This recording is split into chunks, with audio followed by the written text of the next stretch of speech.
The following program is rated TV MAL. It contains strong language and is intended only for mature audiences.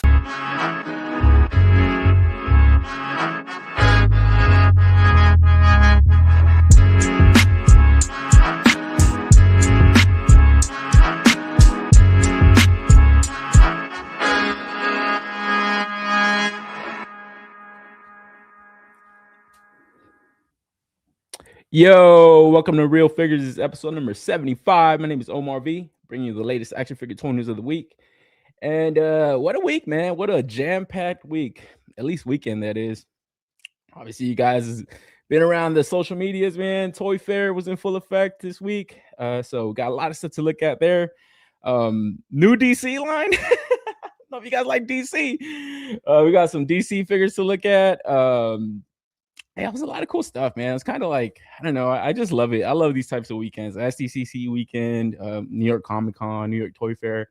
And even if you don't go, man, I really, dude, Pixel Dan is the fucking GOAT. Like, he's just the absolute greatest, man. You know, like his coverage is just like puts you there, you know. So I really got to shout him out, man. I got a lot of information from his channel throughout the weekend. Shout to Paternia. He was out there sharing a lot of photos. Obviously, you guys, everyone gets a lot of info from him as well. But yeah, man, just a really cool, I guess, just time for the hobby. You know, anytime they have these types of events, because it's just exciting stuff that gets shown off. But it's like a good feeling that like the ball is continuing to roll, man. Because yeah, it's just it's like an overwhelming feeling sometimes, and then sometimes it feels like a bit of a drought. But when you have these types of events, it just, I don't know, it just kind of gets the ball rolling again, you know? So obviously excited to come up here and talk about the reveals there. And yeah, see what else kind of comes about throughout the chat. But yo, guys, other than that, another Wednesday episode. My schedule's been kind of rocky lately, so I do apologize there. I've been having a little bit of schedule inconsistencies a little bit with like my job and stuff. So you know, just trying to find the best time to come up here and do that. So last week kind of went off pretty cool on Wednesday. And yeah, this weekend I was a little bit busy, and then plus the Toy Fair news, I was like, there's just no way I could fill out slides this much news in just a short amount of time. So I gave it a week, but I'm up here today, so I'm excited. And yeah, I'll say what's up to the chat. Before that, I'll go through my pickups. Not much today. I did get this Figma Momo though, pretty cool figure. Better than the Bandai. Kind of have her on a stand just because with like her other hand, I have like effect. You could kind of like put these little stands onto this base. But yeah, pretty cool one. I do like that Figma kind of went all out with like a little bit of an effect. You know, it's like Bandai really cheaped out on the figure, like didn't give her soft goods. This has like a soft goods sweater. The hole in the back isn't as like pronounced and stuff. It's kind of hidden like with the shirt underneath. But the figure itself, it's, I don't know, it's okay. It's Figma, you know, kind of know what to expect, but the effects kind of set it off differently, you know. So I did like it. Kind of a hard one to get. I think it's exclusive in some places or overseas or something. I don't know. I got mine from HLJ, and I'm an idiot, man. I fucking shipped that out, and like a week after I shipped that out, I didn't have much in there because I don't really use HLJ that much. Can't cancel shit on there anymore. I don't know if you guys know that. Yeah, I don't ship too much shit from there anymore. So I had her kind of come in stock, and I shipped it out. And then like a couple of days after, my masterpiece Optimus kind of came in stock. So I'm fucking waiting to ship that out again. And then I did open up the Akuma, the Jada Akuma. We got a teaser from the Storm Arena today. Man, the Storm Arena is just, they're leaving these guys behind, and it sucks because it's still a good figure. And like, man, had this been the only Akuma around, then yeah, you know, ignorance is bliss. You don't really know what you're missing out on. But now that you see Storm Arena, it's just like, I don't know. And then yeah, like everybody's pointing out, the necklace on this thing is kind of like annoying because it's like a hard plastic kind of threads through. So probably like removing that and putting like a piece of like string or something kind of would be the move. Maybe like some bendy wire if you can kind of fit that in. But it's still a cool figure. But like I said, the Storm Arena just kind of, they pack that much more into their releases and just like the overall like feel and like just like quality. It's just it's superior. So it's not really like a question of what the better line is, anymore. And it sucks because like they're going hard with that Alpha 3, and for Jada to not even have any pre-orders for any of their figures yet, it's like I don't know, man. I saw Mr. Lee just taking pictures of that Charlie Charlie Nash. He looks fire, bro. So it's like I don't know if I'm gonna be in the market for the Jada toys in 2027. It's like I don't know. It sucks, man. Because normally I would say price point is key, and it's like these are cheaper. The better ones are cheaper, damn near. So I don't know, man. Because I did see this kind of come in stock early at some site that's kind of close by. Says like diecast cars. But it was like $40. I was like, I'll just wait. And it's funny because a week after, I think Entertainment Earth got their stock and stuff. So I got that in, but I showed that off last week. I happened to open it this weekend and stuff, and it's a good one. Like I said, it's a good figure, but there's something better around the corner. Like it's obvious already. So yeah, that's pretty much all I got. Like I said, it was just mostly this Figma. Kind of slowing down with some of my pre-orders, man. Sometimes I'm like, yo, I want to buy something. What the fuck is out there? And it's just like, since I don't have so many pre-orders like on like just different sites, it's like I just kind of wait until stuff comes in stock.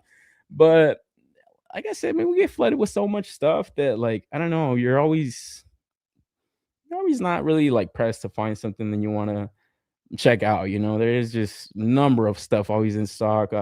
It's crazy. I remember like a few years ago, I used to kind of like have that BBTS like open page like on my computer a lot of times, and you would see the in stock stuff, and it would be like yeah, like Black Series and stuff. Man, now it's just like so much stuff that it's just like, damn, this is coming in stock, and this is coming in stock, and this is coming in stock. It's like sometimes I'm like, do I really want to go back and get that? I was waiting like a few months. Like right now I just saw a post for the Hiya Toys Kong in stock at Entertainment Earth, and I'm like, man, I saw a review of that like a few months ago, and I thought it was a banger. And it's just like I did want to buy it a few months ago. Do I still want it? Like I don't know. So yeah, I just kind of feel like I don't know if that's a bad or a good thing, when you just have so many options like that, and it's just like is this an addiction? Is this how addicts feel? Yeah, I think it is. But yo, that's all I got this week, guys. Let me know what you guys are picking up, what you guys like about the stuff that you're picking up, what you don't like. Yeah, I'm always kind of willing to hear people out when it comes to that. I sometimes it's funny, like I'll talk to people that are like in the hobby and like, just casually kind of mention toys and stuff. And yeah, I always like to enjoy that type of convo, like what people are picking up, what they like about the stuff they're getting. But yo, let me say what's up to the chat sliding in here. Like I said, it's another Wednesday episode, so let's see what kind of chat we get. Be weird, man. This guy's so funny. I made a joke last week about this guy hitting the notifications on my videos, and after the video, he was like, I do hit that shit. I appreciate you, Be Weird, man. So shout out to you. Hustle in the house. Saying sup, fellas. Yo, Hustle, what's good? We got Raceland in the building. That's funny too. I saw your little emoji and stuff. It kind of looks like that if it was a different color. Man, this figure, like I said, man, she's a cool character, but dude, I gotta get back into that next season. Because I don't know, man. That's the thing about TV. Sometimes it's like you enjoy watching something and then you take a pause from it. At least me, it's like, and then I don't get back into it sometimes right away, and then by the time I do, it's like I don't know, it feels like a little bit late. Do you think Storm Marina will make Street Fighter Sakura? If not, sell me yours for $2. Man, I don't know, man. They haven't showed. Is she in Alpha 3? I think she is, right? I don't know. I don't know the entire roster to Alpha 3, but it looks like they're well on their way, man. And like I said, there's still the main concern with Storm was going to be that they were going to just do repaints constantly. They're still doing that, but like they're coming with like new characters, like pretty on the regular. So I think where Jada has an opportunity is like where these guys fumble, because that fucking Chun-Li that they showed off, that shit ain't good, dude. That shit looks like shit. I was like, I think that's gonna be the first Storm Marine I pass up on. I can't wait to get Dan though. Dan looks awesome. Jada Kuma has a face only a mother could love. Yeah, I didn't like that stoic face, the angry one. I'm just like, man, you know what? And even this one is kind of I didn't see it really so much before, like on the pre-order or the solicitations, but I did check out Anthony's customs, and yeah, he was really going in on that face. And then it's like the stuff that he pointed out, I was like, God damn it, I can't unsee this shit now. But yeah, he was I like Anthony's customs. I like his reviews. He gives like a really fair opinion and stuff. Ghost Tab is in the house saying, "What's up, yo? What up, Ghost Tab?" Arena definitely puts more design and love into their Street Fighter 3 line. Yeah, I would say, man, it's like I just think they're like a more well-rounded company and like more developed in that sense. Like Jada kind of hit the ground running, but they're fairly new at like making figures and stuff. So it's like, they're gonna be at a disadvantage. So I don't know, man. I still think they put solid releases together, but when you have the exact same like IP and like the same like scale figure, it's direct competition. So one is gonna be better than the other. Jada Akuma looks decent. Storm Collectibles looks insane. I feel bad that it's all thanks to Jada. Yeah, dude, exactly. So you credit them, but at the end of the day, it's like, dude, these guys are eating your lunch, man. I don't really see my Hot Toys Tan Wolverine. Oh, that's dope, man. The movie one, the Deadpool one, because yeah, that one's cool, man. That shit is dope. Non-variety is the spice of life. Not so. No such thing as too much pre-orders. Yeah, that's true, man. It's like I don't know, but like I said, when it's just like dopamine, like quick dopamine and stuff, and that's kind of how I feel when I get something new. It's like I don't know if it's healthy to just constantly want that. Sakura is in Alpha 3, and I hope we get her, man, because yeah, she'd be awesome figure to pick up. Jada Akuma face reminding me of my grandma. Oh man, I don't know if that's a bad thing or a good thing, dude. Because it's your grandma, man. You gotta love your grandma. But yo, guys, let's jump into the toy news. And last week I kind of started off the show with this Transformers Overgear line. And this week I kind of want to do the same thing just because we got the full solicitations, the full pre-order went live. Last week I kind of showed a video. It's kind of long, so I don't want to replay that. But just going quickly through these again, man, dude, like I said, I was drooling over these designs. They just look so awesome. And I don't know, when I see Transformers like this, I think everybody could say, oh man, I wish this was like 112. Obviously, the price points that you're talking about at that point, even non-transformable stuff would be, in the hundreds, maybe thousands. These being kind of masterpiece scale, they're still packing a little bit more of a higher price tag than like more domestic figures. But like I said, the detail that's being incorporated into these and the overall design to them is just so cool. I think the biggest drawback, though, a lot of people are pointing out is just kind of the monochromatic like paint jobs and stuff. Blackout, obviously, kind of that paint job would fit. I love like the yellow highlights and stuff like on the blades. And one thing that they were kind of pointing out about this Transformers line is they love the kibble. They love like to be able to see what this thing is transforming from. Because a lot of thing with Transformers, it's like you don't want to see like any of the wings or any of the stuff that kind of points it out to be like a vehicle or whatever.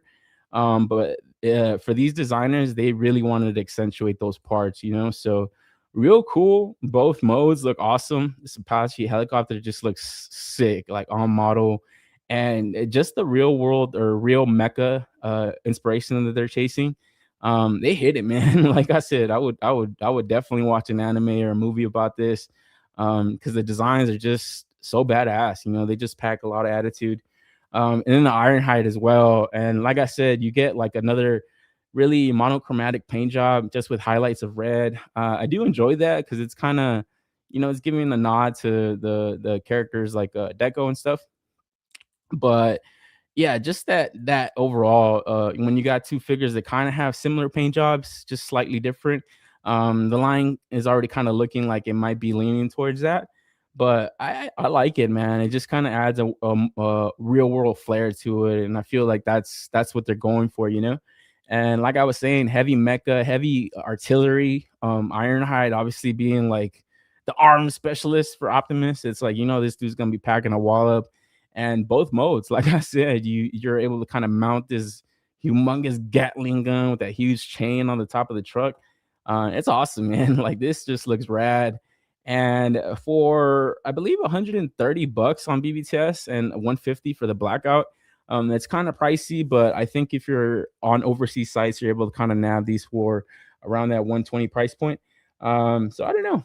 I don't know if that's like a fair price for these, since they are kind of original, inspired designs. There's obviously not going to be a nostalgia attached to them. I think they just look badass. Like I said, I feel like the designs themselves just make for an overall cool looking collection. And you start off right here with two bangers. Yeah, I'm calling it now, man. I don't know. I might be jumping in on this line. This kind of feels like what kind of a little bit of inspiration from like anime mecha, but also from Bayverse, where the robot designs don't look as like ugly as like Bayverse. Like you could still distinguish like what this is.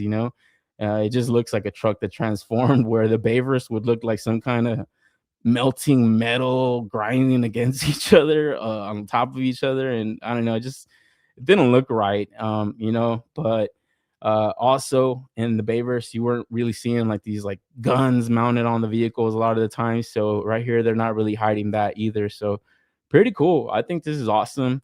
And we already got a teaser for the Optimus, man. So even the Optimus design is getting overhauled, I guess you could say, taking it to overgear. And yeah, I think it's cool. And like I said, you only get like this gray drawing right now. So I don't really get to have any insight on what the color of the vehicle might be, or the robot itself. So a lot of people are wondering, is it going to be like a blacked out Optimus with like blue and red highlights? I think so. I think that could work still, because if this is like a more of a military style truck, it's like you don't really see military style trucks that are like bright red with the blue. So I feel like they're really kind of leaning into that. It might even be like maybe more urban camo, maybe desert camo with like some red highlights, something cool.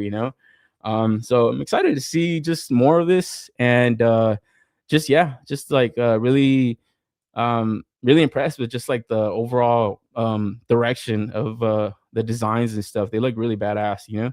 So just casually kind of learning up on more Transformers, like I've said throughout the year.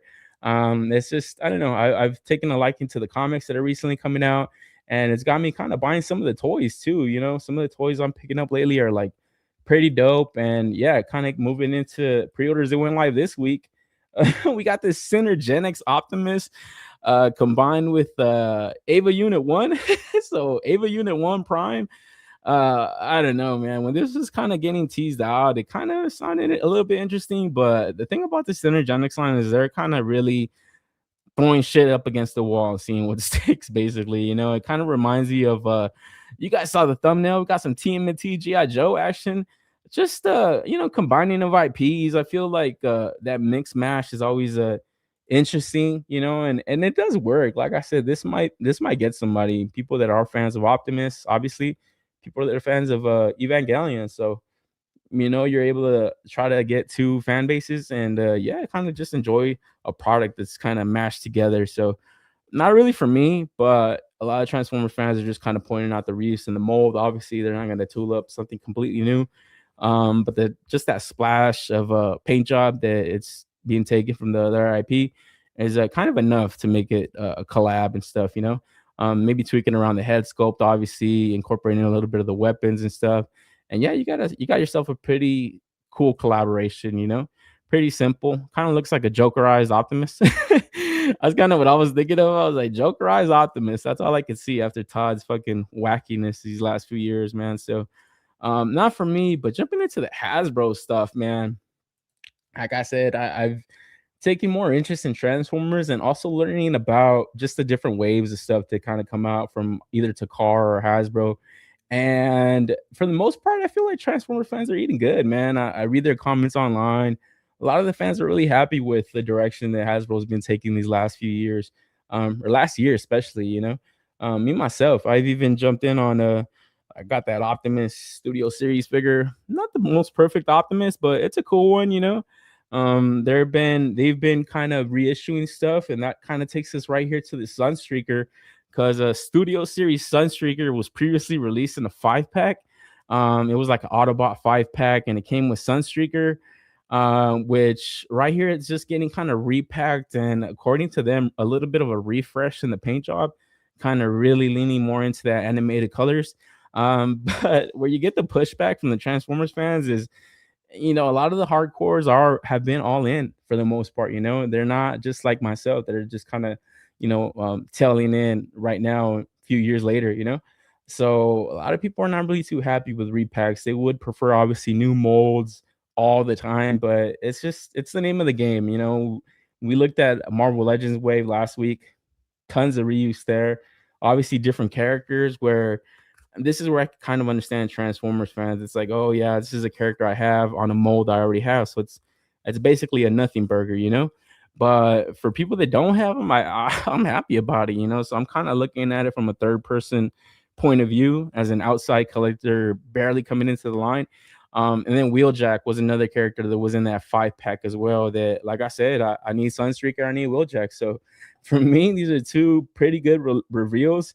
And yeah, for Transformers fans, not so much, because they're just putting them in these boxes and calling it a day, man. But obviously, people kind of want retooled bodies because a lot of people are pointing out certain things that they didn't really like from the previous molds. And it's been about 4, almost 5 years going, so it should kind of be around the time for retooled stuff.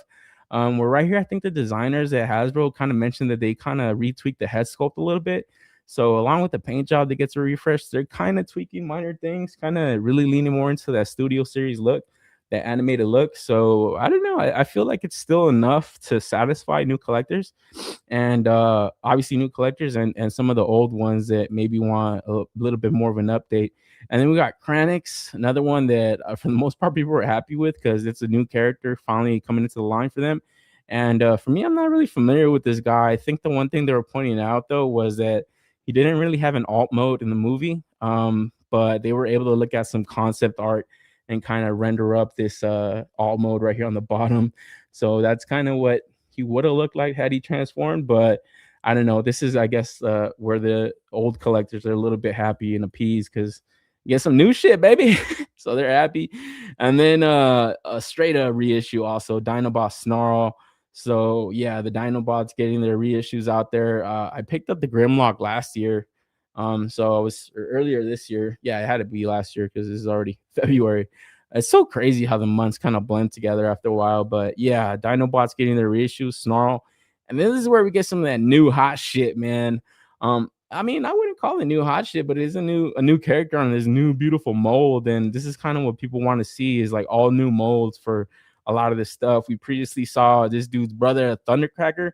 So Skywarp finally getting thrown onto that new Seeker mold, and it just look how good these guys look, man. These dudes are looking crispy as fuck, bro. Like, I got to get my hands on that Thundercracker. That thing is looking nice. But now that this Skywarp is getting revealed, it'd be kind of cool to get him around the same time. So I gotta make sure I track down that Thundercracker because I wouldn't want him to sell out and then just be stuck with one of these guys. And then obviously everybody's waiting for Starscream to come around and get revealed on this body because yeah, it just looks like poor man's masterpiece. It's just really good retooled Seeker mold that they're definitely gonna get their money's worth on.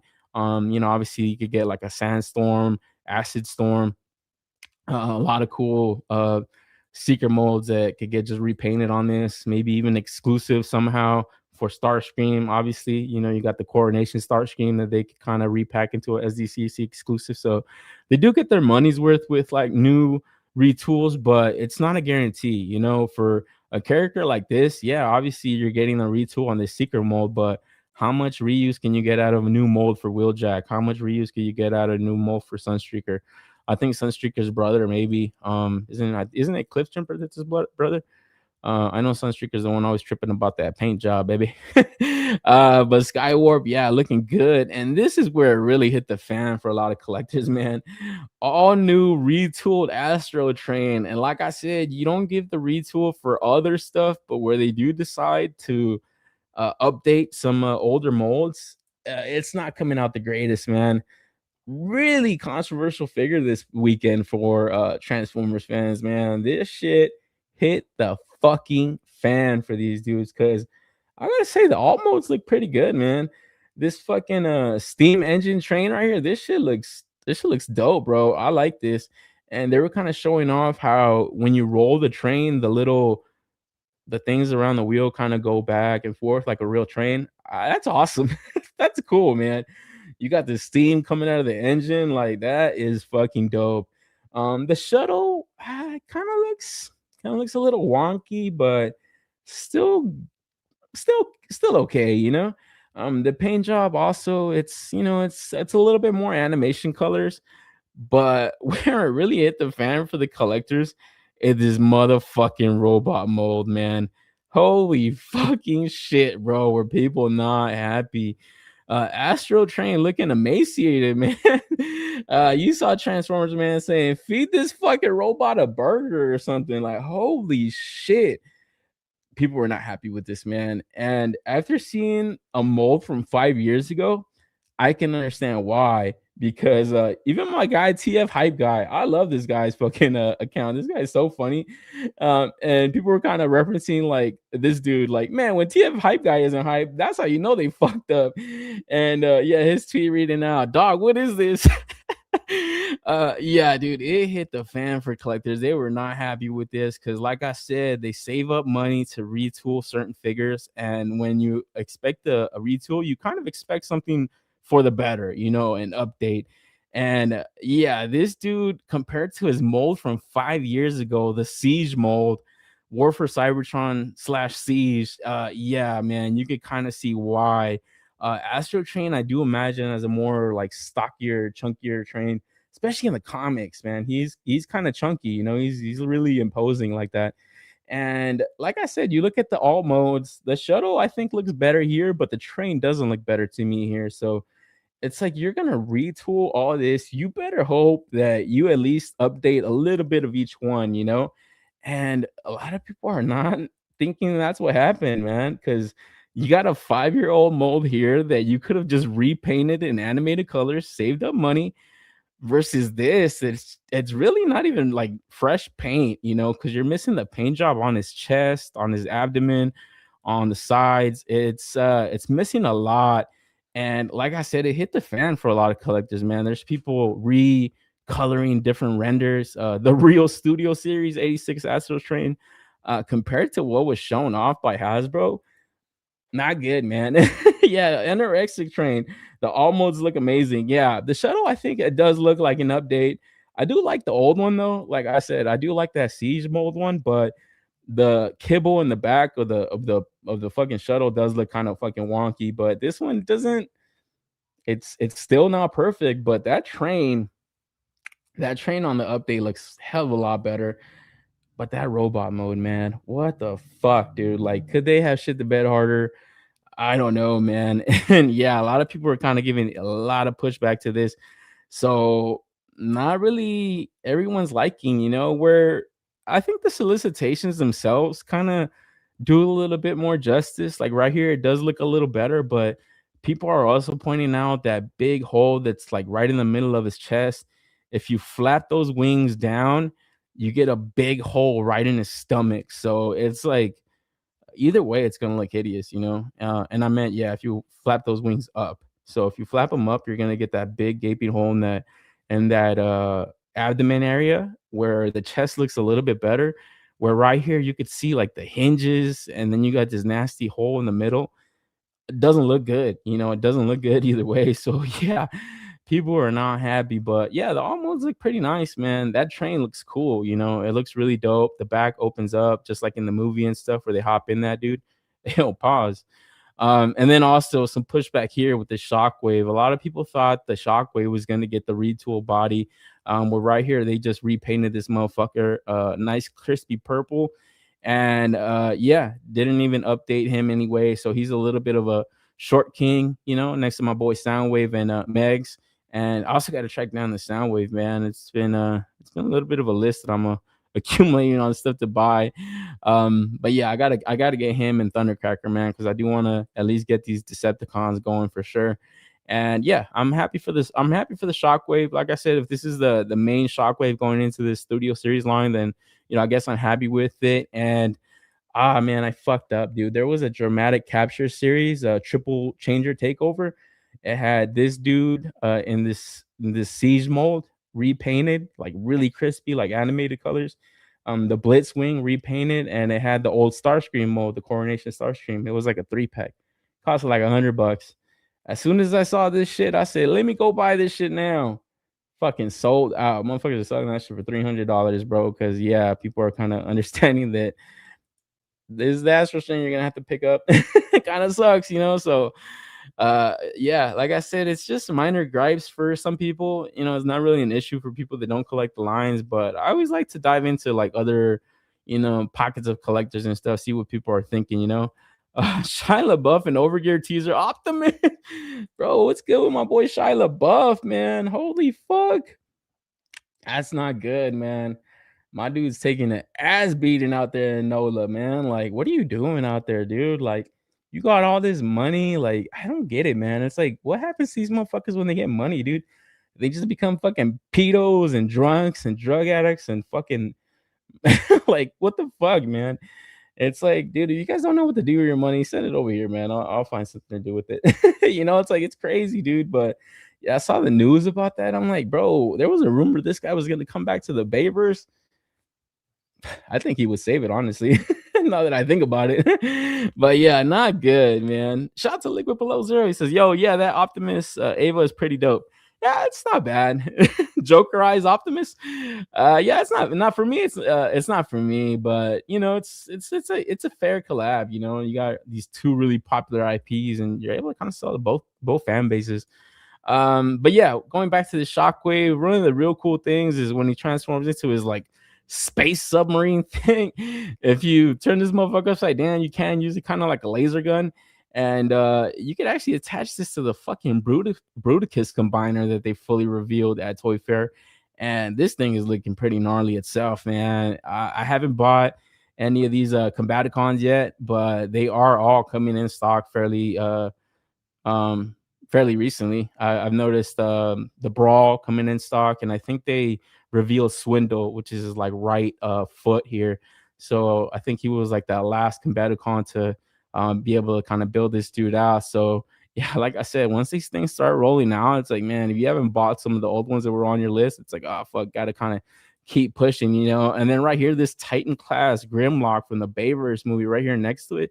Just look how huge that is. I can't wait till they put that up for pre-order. That Titan class, that looks insane. And yeah, the Bruticus itself also looks really cool, really chunky. A lot of people are kind of not fully content with some of the deco and stuff, but I think he looks on point. And yeah, he does kind of look a little bit stocky and stuff. I do kind of see that, but I don't know. It's just it makes for a really imposing looking robot. I gotta say though, it's really cool looking. And I don't know, just the Combaticons themselves, you know, with Starscream and stuff. It'll be real cool to set up a display with him and you know, his squad of minions and shit. So pretty cool. And I'm fucking thirsty, bro. I was like, let me take a swig of this shit while I pause. I actually should have paused here because man, one thing I did want to show is this Matrix of Leadership. This is fucking awesome. Like, bro, this is cool. I saw this shit and I was like, oh my god, this is dope. They were like revealing it during the stream. And just look at one of the guys on the design team. Just look how much fun he's having, and look how bright this thing is. This thing lights up, and it actually has like sound. Let's actually check out this video. One day, an Autobot will rise from our ranks and use the power of the Matrix. Hey Transformers fans, here you have the Matrix of Leadership. It comes with this cool stand, and obviously has lights and sounds. The Matrix, for the first time ever, you can actually play the stand bush. You got to touch the music. Once you open it up, Arise, Rodimus Prime. Optimus.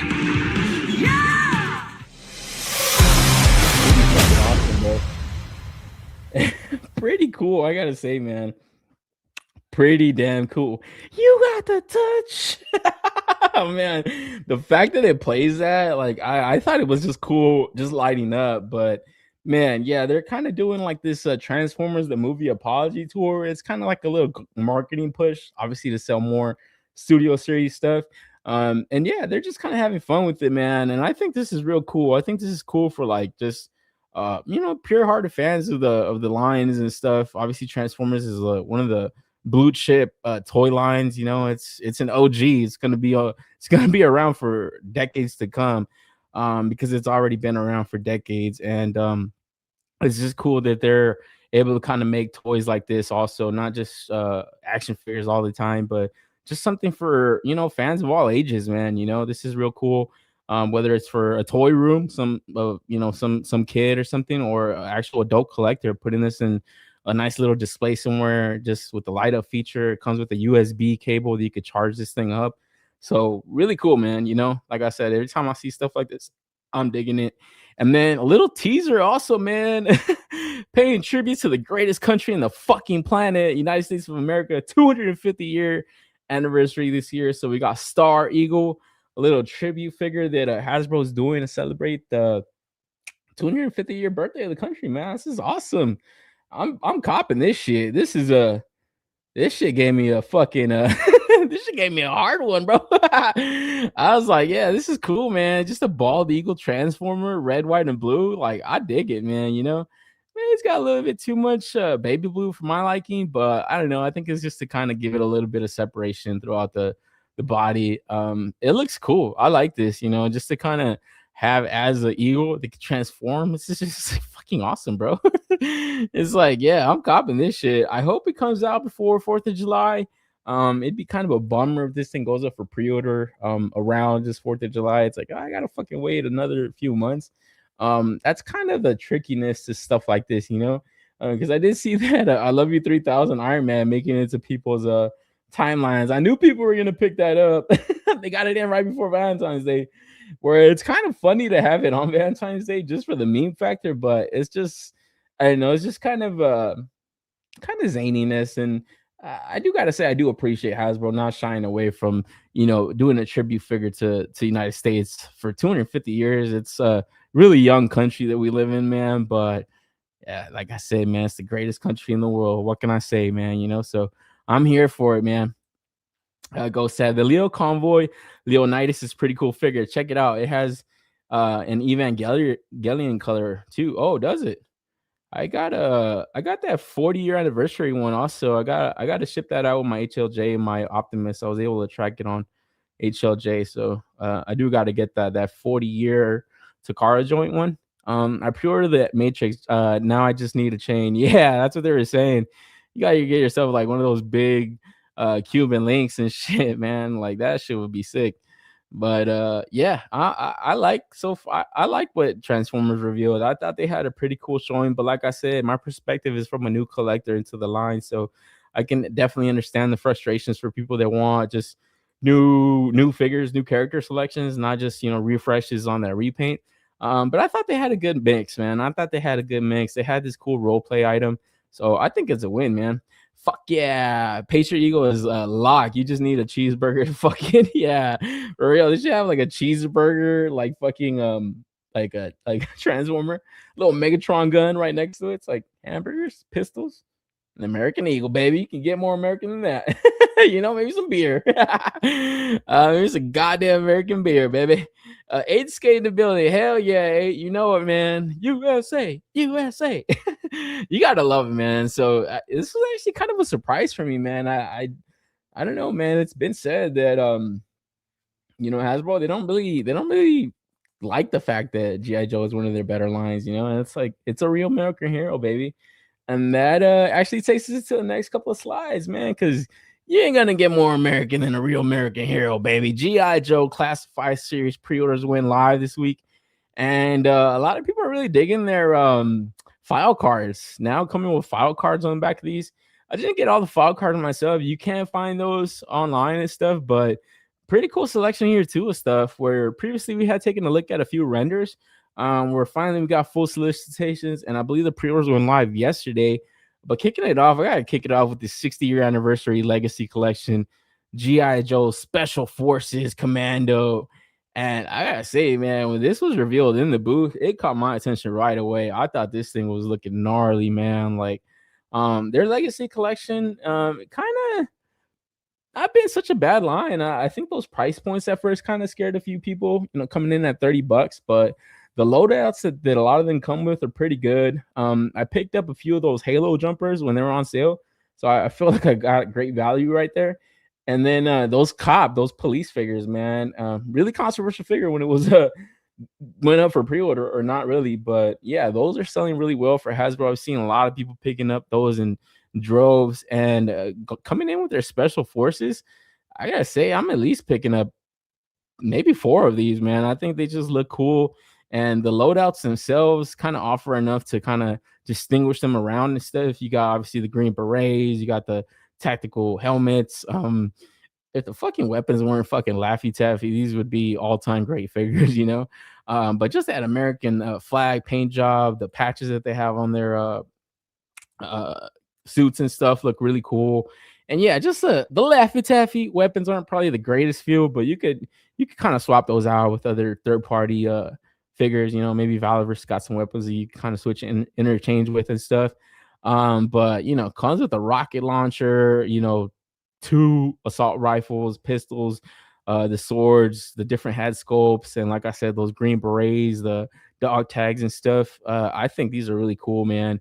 And yeah, right now when we take a look at like the in booth shots and stuff, I just love that they kind of pop. They have like that olive green drab, but they weren't boring looking. You know, they still had enough color to make them pop, and they just look really cool. You know, they look like some good Joes to kind of fill out the ranks on the back of maybe the more premier characters in GI Joe and stuff. And these kind of being more like anniversary type figures, I think it's still cool. It's showing the ability of classified series to be able to kind of just make generic army soldier figures, you know, don't really have to have a character attached to it. I think this is awesome, you know, and I hope to see more. Like I said, they're getting really creative when you see the police officers, the firefighters, and it's like, hey, this is real cool stuff, you know. So, you know, I can even see them doing like a lifeguard. I know people will pick up a lifeguard around the time of summer, just, you know, set up some shots with that stuff.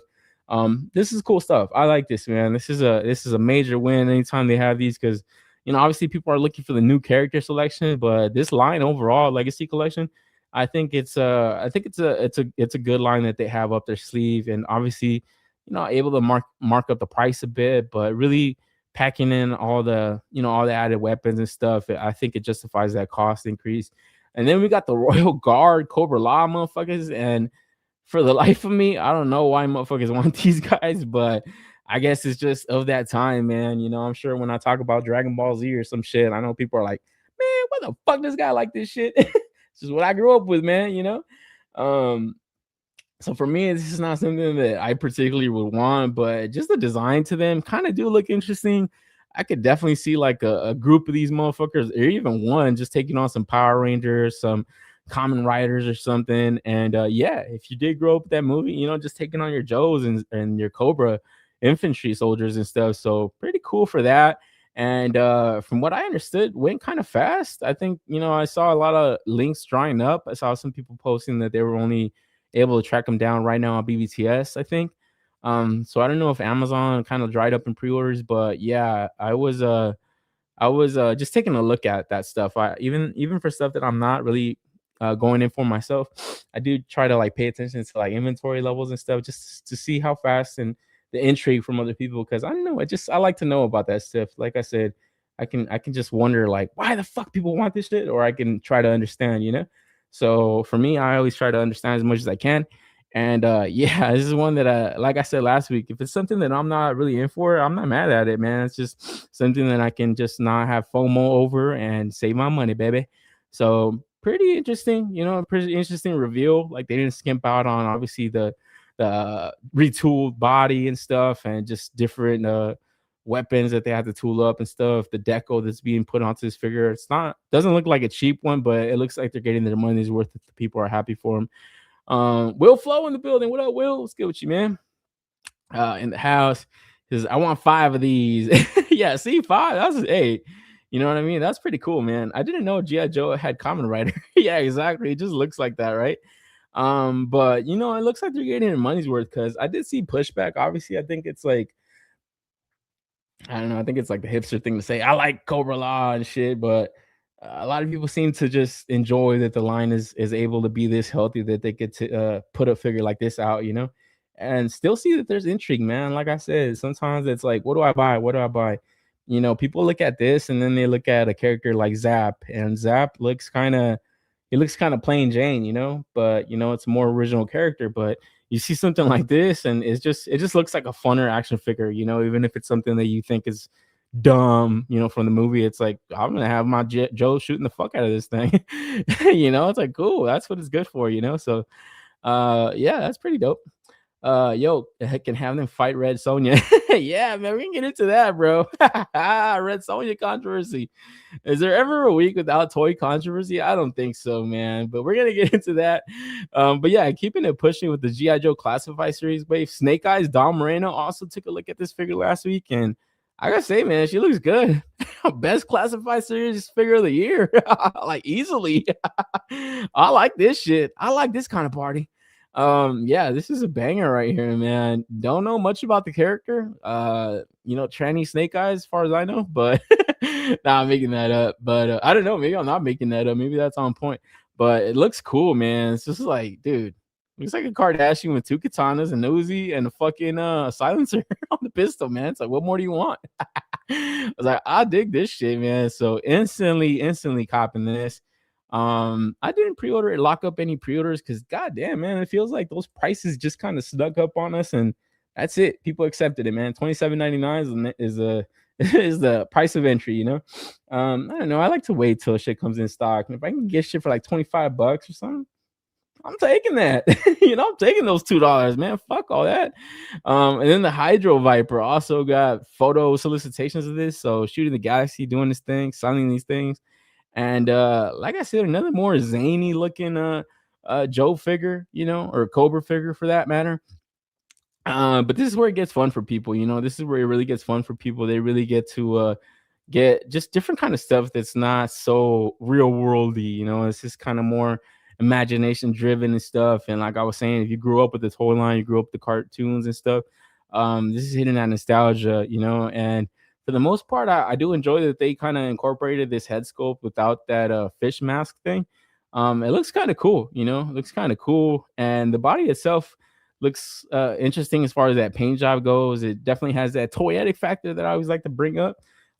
It's got like that, you know, just that color that pops, you know. And I always feel like the Cobra, their designs are obviously a lot cooler for the most part than the Joe guys, you know. Then it's got this fucking stingray and shit. So yeah, not picking this up myself, but you know, it does look better than those fucking mustard and ketchup diver 2-packs. I thought those were kind of boring looking, you know, versus something like this where it's like, yeah, if, you know, Cobra would fucking experiment on their fucking divers and shit and mutate these motherfuckers all kinds of ways. So this is a pretty cool army builder, I think, if you're big on like hydroponic type figures and stuff.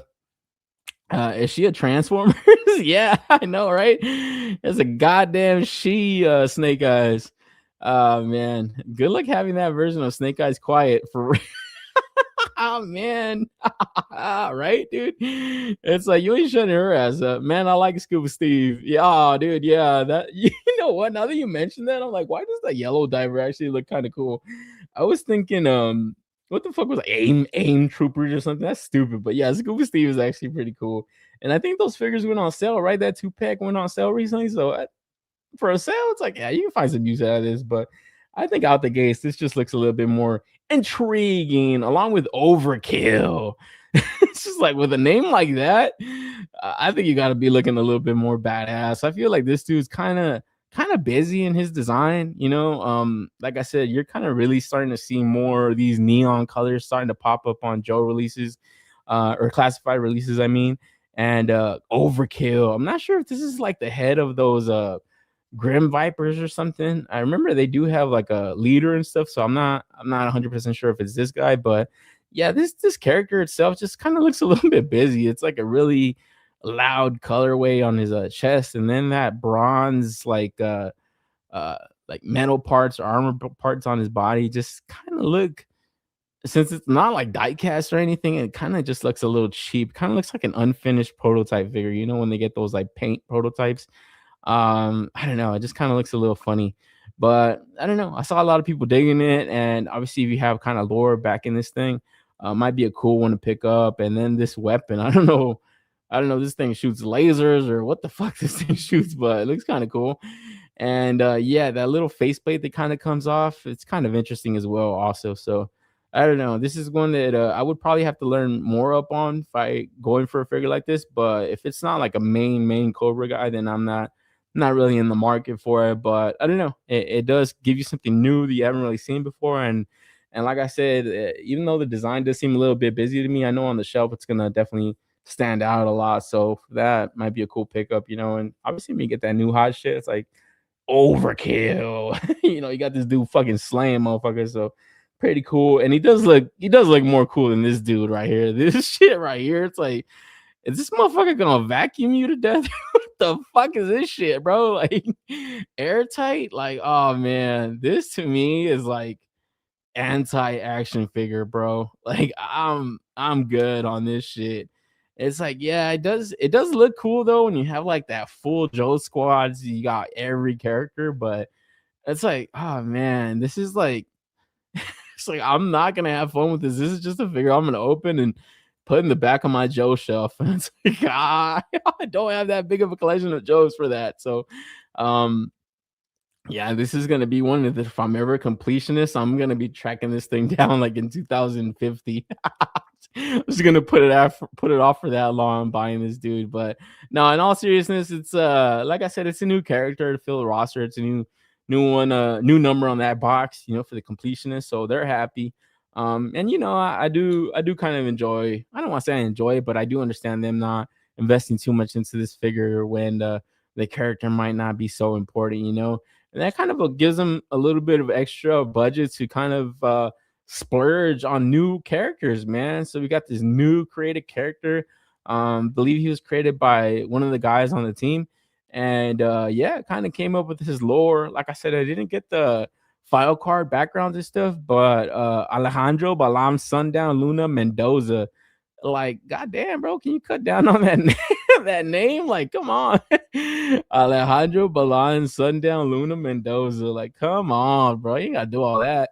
So Sundown right here, all new character. They kind of gave him some lore. I think he's like the brother of forgot who the brother is, but yeah, a lot of people were kind of saying like it's giving them avenues to kind of create more characters as well. So, you know, some people weren't really happy that, you know, they're still waiting on characters that haven't been made yet into the classified line. So to create new ones is kind of putting that on pause. But other people are digging it, man. Other people are digging it. Like I said, it gives you that opening to create new characters. And shit, man, you know, not for nothing, but my dude Mexican right here with the Pancho Villa look, I'm digging it, you know. He's got the fucking poncho, pretty cool pattern, and yeah, just that added deco throughout the body. It really looks like they kind of invested a lot into this as far as the deco goes. Some original tooling, maybe like on the harness, the bandoliers and stuff. Those pistols look pretty cool. I know that cowboy Deadpool accessory with the twirling pistol accessory is going to come in handy. So that figure I think is going to go hot for that accessory, man. It's for reals.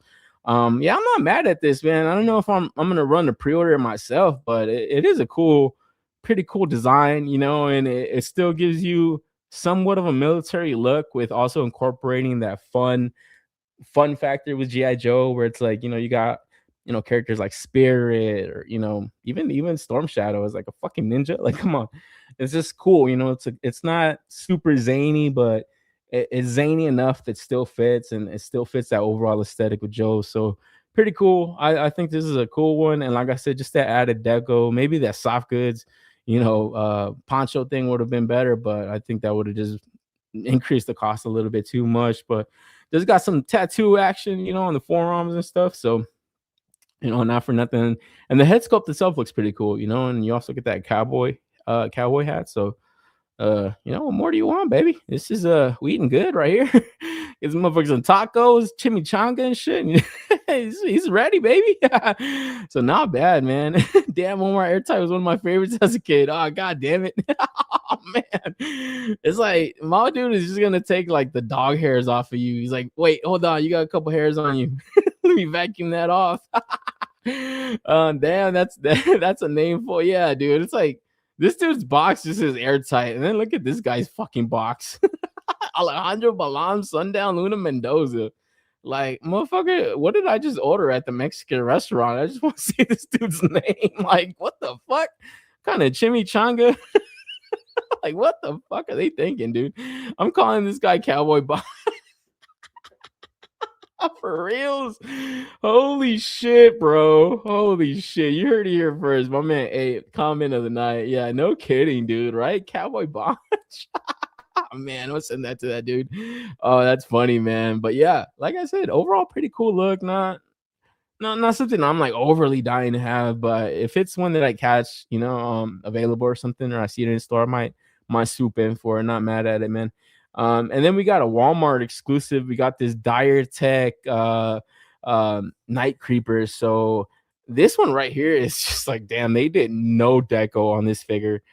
Even that translucent plastic, it's obviously just casted in that translucent plastic, so you don't have to paint that. There's very minimal paint on his body, no paint on his weapons. Like, this is just one of those figures that I just saw right away. Like, damn, they're able to just drop this off to Walmart as an exclusive. It's an army builder that's going to go with that crystal ball. Pretty smart of Hasbro, man. Pretty sly of them to be able to just put this figure together. And like I said, you don't see anybody picking this thing apart. And I don't think you have to pick this thing apart. It's just an extra figure to add on as an extra accessory for your crystal ball. He's kind of creating these illusions, so and like I said, I just saw this and I'm like, yeah, this dude got all kinds of budget for him. This shit got no budget. Like, this got nothing, bro. This just got nice translucent plastic that I'm sure didn't cost him anything extra. It's still plastic. And not even an original head sculpt. That head sculpt was already reused already. But it's still a fair army builder. They could still sell a lot of these, and Walmart will be pretty happy with that. So going to Walmart, hasn't gone up for pre-order yet, and then coming to Target, one of the pre-orders that dried up pretty fast, according to some people online. We got Ninja Force Zartan, and yeah, like I said, man, you're leaning more into that 90s stuff. So you got the neon colors, you got the Ninja Force action coming in. And yeah, for a lot of people, it's not their cup of tea. Obviously, it's not really a good memory to have when around this time the line kind of ended. So yeah, it's kind of not for everybody, but right now I feel people are they're not really thinking like how they were thinking when they were kids. I think a lot of things factored into when lines ended, not because of the lack of the company putting together cool toys, but just kids grew up, and different cartoons came around. So right now I feel like the nostalgia is just hitting, even for stuff that we didn't really enjoy as a kid. It's like I'm pretty sure some people are like hated Ninja Force as a kid and they remember leaving the line around that time. But right now, it's showing this and it's like, man, I gotta have this shit. It's that new classified, man. And yeah, came up on Walmart. I think the pre-orders dried up just early to kind of close that out, but it should have remaining stock when it comes available. And then obviously when you see it in store, I think these things kind of tend to be stocked really well. So I think you will have an opportunity to get it. But even here, people kind of reuse that vest, some of the weapons and stuff. That head sculpt looks pretty interesting. I do got that mohawk and stuff. But a lot of Zartan, man. Like I said, when this was only a render reveal, it's like I think the 4th Zartan that they've released. Obviously not in this exact look, but it is still that same character 4 times, So I think you could probably pass on maybe like that retro collection if you had the opportunity to not pick them up in that classified, or if you didn't pick them up in that SDCC exclusive.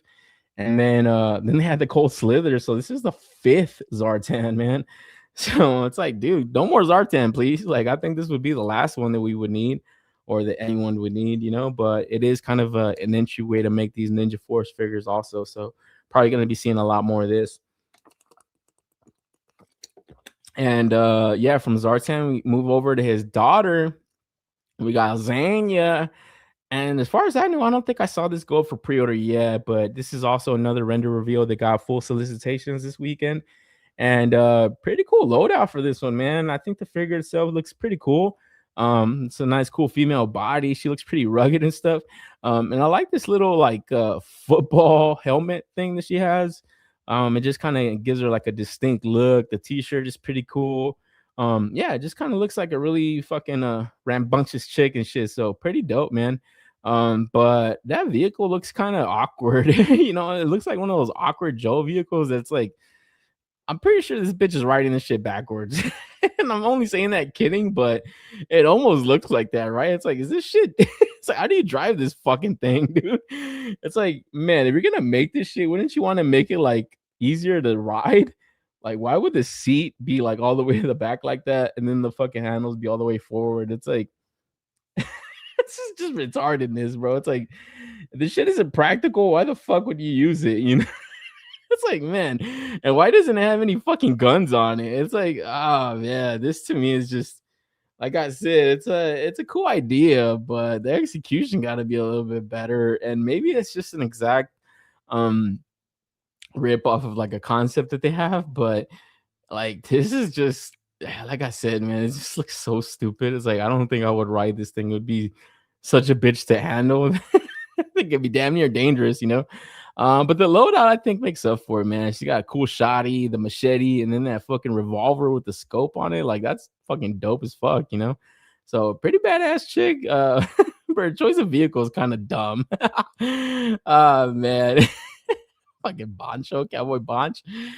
So, yeah, I don't know, man. I don't know if I'm going to pick this one up, but I feel like this is going to be one that sells really well. And then, yeah, it might be a bitch to track down if you kind of miss out. So, this should be going up for pre-order soon. I don't believe it went up for pre-order yet, and I can't remember if it's going to be an exclusive to Hasbro Pulse or not. But I can imagine it might be, you know, just because it's like a bigger deluxe release and stuff because of the vehicle. So I don't know how necessary that vehicle is, honestly. This goddamn fucking Dreadnought Chameleon Swamp Skier. Yeah, I don't know, man. I feel like it's just not a practical vehicle. Looks kind of dumb, you know. So I don't know. I could just be talking out of my ass. People could be completely stoked for this. And then maybe the most controversial figure for G.I. Joe this weekend, we got some fucking Dino action. Oh man, Hasbro moving in on Mattel for that Jurassic Park license. What the fuck is this shit, man? When I saw this, I was like, what the fuck? I said, oh shit, Joe fans gonna lose their shit. They're gonna be all over this guy. Because you gotta be half retard to be collecting Joe. No, I'm just kidding, man. I just knew a lot of Joe fans. Obviously, it's just something new, man. Like I said, it's something new. And then when you get this fucking guy getting shown off compared to this fucking god awful thing, oh man, I gotta bring him up one more time. It's like, what looks like the funner figure, you know? It's like obviously the motherfucker with the dino and not the goddamn vacuum. It's like, come on, man. I mean, it ain't rocket science, right? Is that you think the guy with the dino is just a little bit more badass on the battlefield than this fucking guy that's just gonna blow you to death? Yeah, it's gonna blow you to death. But yeah, man, not a lot of people's cup of tea. I think people are really kind of just taken aback by it because it's like, oh, man, this is like a military line, and when you see something like this, it's like, oh wait, well, slow down, guys. Like, don't. We love your animals. We love the animals you incorporate into this line, but when you start making dinosaurs and shit, and then I gotta say, man, the dinosaur itself, it doesn't look that cool to me, man. It looks like a mixed mash of shit. You know, it's like I've never seen a dinosaur this gray color. Like it just looks like they cheaped out on paint. And to have a tattoo right on its fucking ass, it's like, I mean, we know it's a fucking cobra thing. It's like, just look at the guy handling this motherfucker. It's like, why the fuck would they put a tattoo of a cobra logo on this thing? Like, how hard was that? Like, oh man, I didn't think that was cool. And then, like I said, the head sculpt just looks like a fucking spawn raptor. Fucking, I don't know what the fuck this thing looks like. You know, the helmet looks kind of awkward. It's like, you know, I don't know. I feel like they thought up a cool idea, but then the execution just kind of went awry, man. Like this just looks, I don't know, man. It just doesn't, to me, it just wasn't it, man. I like I said, I'm only giving my opinion here, but this thing didn't really look that cool. And when we take a look at the shots in the booth, even there, obviously in the booth, people are gonna be like, whoa, what is that? You know, you see a dinosaur in a G.I. Joe classified display. It's like, whoa, that's kind of interesting and cool and new. but the dino itself doesn't look cool, man. And man, I recently brought up these Nanmu Studio Raptors, and it's funny too because I remember at the time I said that I put it next to my Agent Helix, and that Raptor just works. It has like a little like army kind of like olive like on the saddle and stuff, and I'm like, oh, that shit looks kind of cool, like as like a little mount slash just attack Raptor. So I actually put it next to my Agent Helix on my shelf, and I just kind of left it there. So when I saw this, I was like, oh, they stole my fucking idea. So they're throwing dinos with their GI Joes. But I don't know. I just feel like this dino itself just doesn't look cool, man. And let me get that Raptor and that AJ Helix just to show you. Because I was like, yeah, this shit works right here. It looks like she would be like a dino handler, And like I said, this is that Namu Studio one. And this is a banger. This is a pretty cool. Not really like the size of dinosaur that I thought, but like I said, you saw like that little like olive mount thing, and yeah, I just kind of had her like as a kind of like it kind of just looks like it works, like she would be like a dino handler for the Joes or something. And it's like obviously they don't have fucking dinosaurs in GI Joe, but you get like the mix match of toys and stuff, and I don't know, I just felt like this would be like a cool some kind of army experiment. And in the Jurassic Park movie, they were trying to sell these as like military weapons, so I just feel like, yeah, if they were brought back like raptors and shit, the military's gonna be all over that shit, bro. They're gonna try to fucking get those motherfuckers to use them as weapons. So the concept itself, I can grasp, but execution gotta be better than this shit, bro. This shit looking rough. And even the army builder itself, I don't even know this dude's name. Professor Rotclaw and Cobra Dinonchis. Donkey? Dino Donkey? I don't know. It's like, what the fuck is the name of this shit? I'm just calling it Ugly Raptor. That's what I'm gonna fucking call it. And yeah, for it to be like a deluxe set, I don't know, man. I don't know how many people are gonna buy really, because I just feel like the dino market is pretty good in terms of what's offered out there. And then, yeah, I guess like I was saying, it's just you got this guy out there in the market. You got fucking dino dick over here. So I was like, which one are you going to go after, So I don't know. We got to see. But for me, it wasn't really that many Joes I was intrigued by. I was more so intrigued by that Dom Moreno. I think she's just like a banger of a reveal, and yeah, I'm excited to get that one. And some of those legacy special commandos. But overall, they had a nice little presentation at Toy Fair. It was just casual reveals that they had already been kind of teasing out throughout the month and stuff, or last few weeks at least. And yeah, we just kind of got the full solicitations and obviously their presentation at Toy Fair. And not bad, like I said, you got a cool mix. You got a new characters, you got created characters, you got a fucking dinosaur. You got a vehicle, as awkward as the fucking vehicle is. Pretty cool loadout with that character. You got kind of retooled bodies throughout and stuff. So a cool mix of stuff, I think, and it shows a good sign that the classified series is still going strong. Probably 6 years in and stuff. So that's a good sign. And like I said, look at those special commandos, man. Just look how much they pop and stuff. And yeah, maybe the weapons aren't the greatest because they are kind of cheap looking, but it's still a good looking reveal, And then also in the booth, they didn't really have any kind of information on this, but we got a 2-pack with this retooled ferret or recolored ferret, now kind of in more Joe colors, and this trouble bubble, like a night ops trouble bubble. So we're gonna have like a 2-pack kind of thing going, and that Snake Eyes looks really fucking cool. A lot of people are giving it a lot of attention.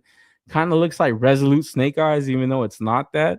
I don't know. I think that Snake Eyes just looks cool enough for a cop. I think I'm gonna cop this shit because it does look really cool. And then that trouble bubble, it's like I got 2 of the regular ones, and I don't know, that one won't be that awkward. It'll just be that third. But yeah, that Snake Eyes just looks cool, man. It's like those fucking neon green goggles and shit just kind of set it off differently. And then that recolor of the ferrets, like, man, I wish I caught those Cobra ferrets, but getting it now for the Joes, oh man, hell yeah, give me that opportunity to lock it up. So probably going in for this 2-pack when it gets shown off or we get solicitations. And then we got to get into the real G.I. Joe reveals, guys. Now this is where we really get into the nitty-gritty of what was revealed at Toy Fair, baby. TMNT G.I. Joe Real American Hero collaboration. And like I said, baby, this is a swan song for Playmates, man. The fucking goats of TMNT. These guys going out, man, going out. And I don't know, man, it's been kind of a sad news for me to kind of accept. And I'm not even like the biggest like Playmates collector and the TMNT fan, but like who didn't ever pick up Playmates TMNT, man? It's something that definitely has a lot of nostalgia and are continuing to sell well, man. Them retroing out everything recently in the last few years, it's been going pretty good for them. But obviously, holders of the license, Nickelodeon, or I think it's Paramount, or who the fuck owns these motherfuckers? Who owns Nickelodeon? I forget. But yeah, them kind of relicensing this out. I guess the negotiations didn't go Playmates' way, finding a new home with Mattel, man. So kind of like I said, a swan song for these guys, not being able to make new figures, going out swinging with this G.I. Joe collab, man, because we get into it.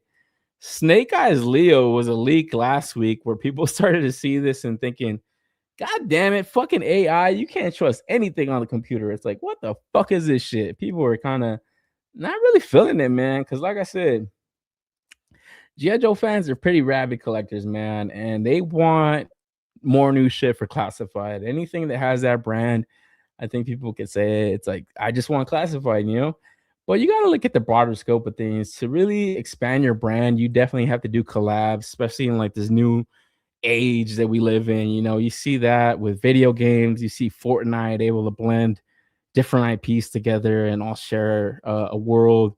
You see collabs with fucking clothing, food companies, just anything, even in movies, man. Look at the last few years. Some of the higher selling movies were kind of collabs. Like those Avengers movies were like collabs with different heroes and stuff. You always got to see those mixed match worlds and stuff kind of combined.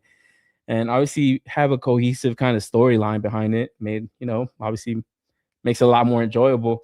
But when it comes to toys, I feel like it still has to be fun. And this to me, it hits that. It hits that with flying colors, man. Because Snake Eyes Leo, instant cop. This shit looks dope as fuck. We got the Roadblock Raph.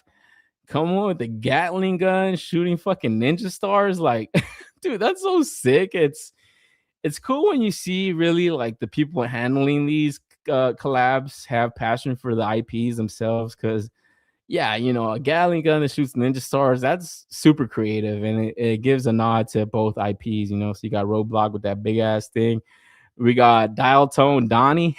So you got the little Hitler stash. Dial Tone, man, he's a figure that's like I said, when he was revealed for the Classified line, it wasn't one that I ran a pre-order, but from what I understood, it was a pretty hot ticket, and a lot of people did lock him up. So even this kind of fits Donnie's character because he is more tech driven and stuff. So pretty cool. And then we got Shipwreck Mikey, obviously, man, with that fast tongue. Mikey's always cracking jokes, so I think Shipwreck fits his character pretty well. And you gotta love that background, that splash, that ooze splash with that G.I. Joe flair. This is just goodness, guys. This is just toy ecstasy, baby. This is action figure crack. This is all that. We got Scarlet April. And what do you guys know about Playmates delivering a better head sculpt for Scarlet than Classified series? I'm calling it here now. Cobra Commander Shredder, man. Like, doesn't get more badass than this. This is the best Cobra Commander in the market, bro. Like, I'm all over this shit. Awesome. Destro Krang. Like, look how badass that looks, dude. Like, this is a proper collab. We got the Ripper, Bebop, the Buzzer, Rocksteady. So we got the Dreadnoks. And then the Storm Shadow Slash just looks hella fucking dope, man. This shit looks awesome, bro. And like I said, when you see toys like this with the colors that just pop, You got the toyetic factor, you got the IP nostalgia.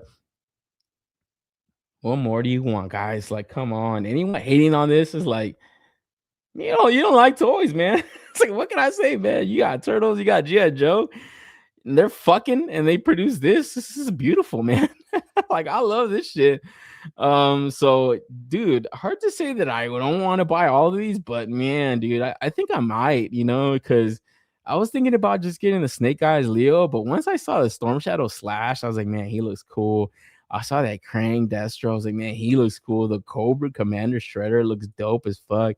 Bebop and Rocksteady just look cool. And the thing about Playmates is they're not costing you an arm and a leg. It's $15. It's like, that's enough to have some fun, for a day or two, and just kind of pop them on your shelf somewhere, forget about them, but you'll always have them. And I just know anytime I look at these on my shelf or I remember these, I'm gonna have a smile on my face, man, because they look cool, and they're definitely gonna be that moment in time where these worlds blended. And also just be a reminder of Playmates' ability to do this, be able to collab and produce so many TMNT figures over the years, man, so for it to be one of the last lines of TMNT's figures to come from Playmates, I think for that is cool enough to get. And then the boxes themselves look pretty cool, so we got the Snake Eyes Leo box, the all Shell Striker that to me looks better than the classified as well. Hold the fuck up. I think I just glossed over that, but man, come on. Like, you get this All Striker exclusive with the April. You got the Turtle Bros with the G.I. Joe looks. Throw them in here. Forget about them, bro. These dudes are going on my G.I. Joe shelf. No questions asked. Like, this is awesome, man. It's just, I love it. I love this. It's like, I love this shit, man. People might trip out because it's like, yeah, you can't be serious. You don't want to, you like this corny ass shit? I fucking do, man. I feel like this hobby and the action figures that we're seeing is just, they come in all shapes and sizes, obviously, man. Like, man, I feel like I overpaid for this shit. She's a cool figure, but man, I don't know if she's worth like $100, man. Like, it's kind of a lot for that. And I feel like these, I would get more fun out of these. No cap. Like, these, I feel like they would be just more fun to me, because I don't know, they look fun. They look fun as fuck. You got the Turtle Copter now. Not really the OG Turtle Copter. I don't know if they're gonna get around to reissuing that, but man, we got this new tooled up G.I. Joe Dragonfly or Turtlefly. Come on, dude. They're sparing no expense here, man. Pretty fucking cool. If I can get that Awe Striker and the Turtles, I think I'd be happy there, but I'm not gonna lie, this fucking Dragonfly Turtlefly is gonna be a hard pass if I pretty hard to pass up on if I do come across it. And then some reissues from the vintage line, man. We got this Hell Kraken or Shell Kraken tank. So this is a reissue from that retro line, along with the like Army edition of the Turtles. So those are kind of what people used to think were kind of a collab with G.I. Joe, but they were just kind of Army Turtles and stuff. So we got that Lieutenant Donnie and all that. So those are getting re-released in a 4-pack, so you're able to kind of buy them just as one. But overall, I like the collection, man. I like what I saw. This is pretty cool. It's just fun, It's not really taking itself serious and stuff. And I don't know. I just feel like that we shouldn't lose that. We shouldn't lose that just for the chase of like better articulation and fucking like, man, fuck. Yes, that's all good, fine and dandy. But these aren't gonna be, state-of-the-art action figures to just do a fun collab like this. I think this is great, man. So I hope they make all the money for this. And yeah, just kind of bid them farewell, and see what they hop on next. Because right there at Toy Fair, they had a kind of a mixed match of just toys, fun looking stuff for different kind of collectors and even kids. So we got their Godzilla collab that they're doing with TMNT. And I've not really brought this up on the show because I do think this is a little bit too zany for my liking. But even this, man, you got that Jet Jaguar Donnie right here on the right. That actually looks kind of funny as fuck. We got that Mecha Godzilla Shredder. Like, okay. Okay, but shit, Turtles are getting their collabs out there, and so is Godzilla, man. We got that Godzilla Mighty Morphin Power Rangers comic series that I believe is in like a volume 2 recently. And putting toys out, man. Playmates is putting toys out, so obviously them having the license for the Power Rangers and also Godzilla. They're able to kind of do these collaborations for in toy form, and for what it's worth, I think this this Dragon Zord Godzilla looks kind of funky right here. It just looks like an early prototype. Like, I don't know what's up with that head sculpt, but man, if I see this at Target, I'm copping this shit, bro. Like, no cap, I'm buying this shit. I want to see when it's like fully decked out, but this just looks like something that just looks funny and it looks cool, man. This just looks it looks like something I would definitely see at Target and want to buy, not want to leave, not want to place back on the shelf. So that's kind of fun and goofy. And then they had their proper rollout for the line. So these are kind of floating around social media and stuff. I read a little bit of that first comic. It was pretty cool. I like the artwork in that, man. It's an artist that goes by Freddie Williams, I think. I think he's done some of the work with the TMNT Motu comics and stuff. He's done like some Thundercats comics in the past. I like his artwork and stuff. And then some of the covers that came out in that first volume. Shout out to Alex Sanchez, man. Ironhead. He used to do a show on Infinity Equation. A lot of people know him. Sometimes he hops on 3POA with LP. Really good artist, man. The covers he did for these comics were pretty dope. So I was specifically buying those. I remember going to the shop and finding those covers because I wanted to have some of his artwork in my collection. It's pretty dope. And yeah, that comic series wasn't that like I said, it's comics. The story's not gonna be the greatest, but just seeing Godzilla and how they're able to kind of make a story with like Power Rangers and they kind of made sense. It's like, yeah, this is dope. You could imagine Rita Repulsa taking control of Godzilla and doing some damage and shit, and seeing Godzilla take on the Dragon Zord and the Megazord and fucking those things up is just that's fucking awesome. And I love comics for that shit, man. You get to see shit like that, so the toys got to be eating good, man. Like this shit right here. This looks kind of funky, but look at the artwork right on the top left. Like that looks badass, so I gotta see how that comes out in toy form. I might be jumping in.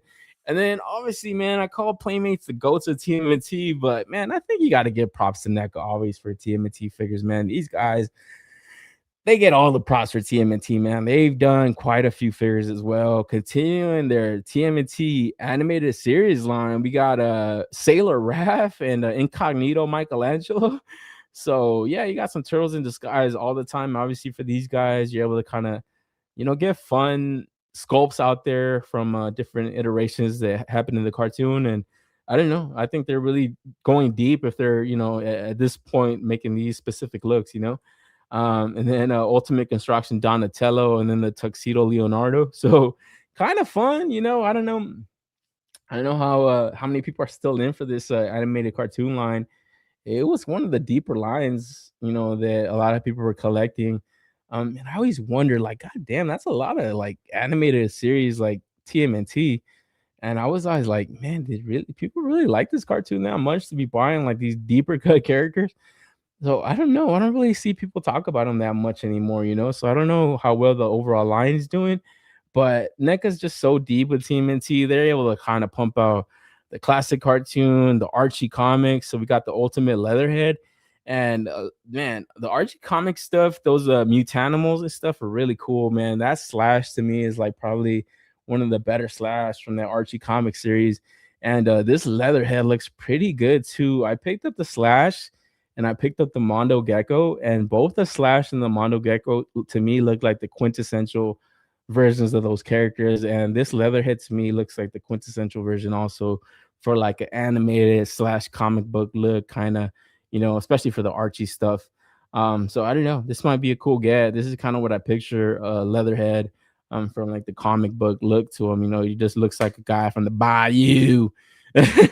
And then before we move into the 2012, we also got a pre-order for the Stan Sakai TMNT set. Finally, man, I feel like these were revealed a minute ago. And yeah, they were also at Toy Fair, now in the box, and they kind of let Pixel Dan know that they were slated to go for pre-order any day now, and that happened to be, I believe, yesterday.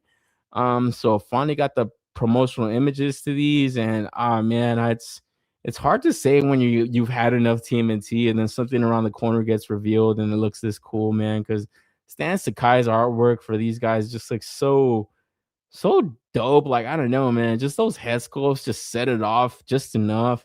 Obviously, NECA coming with that like cell shading, that proper cell shading that's not overly done, and it just sets them off different. I think these are cool. I think these are just like pieces of art that hopped out of the comic, you know. So not really like a comic series of TMNT that I'm familiar with, but obviously Stan Sakai, the creative Usagi Ujimbo.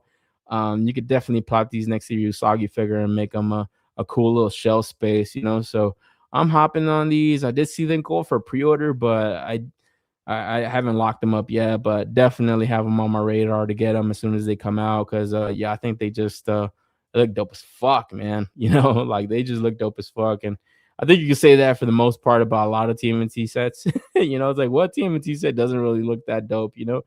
And I gotta say, sometimes when you get deeper shit like this, it's like, yeah, this isn't for me. Like I know that for a fact. This is for the hardcores, you know. Something like this is just like a refresh, like a, you know, hashing and look of them, but not really tweaking so much the designs around. It's just giving you that artist this distinguished look. I think it's awesome. So not for me here, but definitely copying those Stan Sakai joints. And then going into their 2012 booth display, we got more figures, man, more waves coming. So we got the Ultimate Slash coming at the end of this year. And this is a fucking chunk, bro. Like this dude is huge. Pause. But yeah, man, really gets a pretty interesting story arc in that cartoon, man. Like Raph is actually like his dad, kind of. You know, he takes him on like a little turtle. This thing just mutates and continues to grow and shit. Ends up becoming Slash. And yeah, he kind of had a pretty cool story arc where now he starts rampaging and stuff, but you know, he's able to kind of find solace in Raph's voice and stuff. And yeah, pretty cool looking figure, man. Just overall, the designs to 2012 are really interesting, and it's just cool to see that NECA's not scared to go into these, like, you know, more imposing sculpts and stuff, these chunkier figures, because yeah, this thing just looks like a big honk, man, you know. So can't wait to see that go for pre-order. And then we got the Ultimate Casey Jones that also has a pretty cool look, man. It's kind of a more younger Casey. I love that hockey mask. You kind of mentioned that it's not really a mask you can kind of take off. You have to take out the whole head sculpt. And then the other head sculpt that wasn't really showing off was just like a regular Casey Jones without the mask, without the hood. So you really get two specific looks. The only thing that kind of sucks is you don't get a head sculpt where he doesn't have the hood over and the mask. So that kind of was kind of a little thing that got pointed out. And Dan Pixel Dan, I mean, asked, said Dan Pixel, god damn it, I'm talking too fast. What's up with the chat? What's good with the chat, man? I feel like I'm fucking just going past it, man. But yo, hella late, but we here. Yo, shout out to Jose, man. My dude Mochi in the building. I can't wait until the stamp G.I. Joe logo in Raptor's ass. Yeah, dude. I was like, what the fuck are they doing, man? They killed it with this collab. Yeah, I thought it was fun, dude. I was like, I was happy about it, man. A lot of people didn't really seem too content with it because, like I said, you kind of just want that more sophisticated line all the time, but you can't get it all the time, man. I think it's still considered a toy market, you know, and it's just like you got to sell to a variety of ages, you know, and it's like, I hate to say it, guys, but a lot of the times we're not the priority when it comes to that, you know, and it's like you have a classified series line, you have an adult line, you know, if you don't like these, they're not for you, man. You know, for somebody that could find some fun with them, or maybe just for a different age group, which is completely fine, you know. But I think it's cool, man, you know. Tyler, hey, what up, man? What's good with you, Ty? Shout out to Ty. He says, I'm digging that Casey Jones, man. Yeah, shout out to Hard Fast. Yeah, I know he looks cool, right? He just looks like a straight up fucking street fucking hoodlum and shit. You know, I love that look for Casey. He always has, who doesn't love Casey Jones, and just every look that he has, man. He has so many cool looks. I got to get that MEZCO they just released, man. I'm waiting on that Samurai Jack, but that MEZCO is hitting, man. I can't miss that Casey. I cannot. I got to find the best price on that joint because, yeah, I don't want to miss out on that motherfucker this time around. But yeah, this Ultimate Casey 2012 joint is pretty dope, man. I gotta say, it looks pretty cool. I might be copying these two figures. And then the Metalhead too just has another cool look to him in the cartoon that translated into figure form.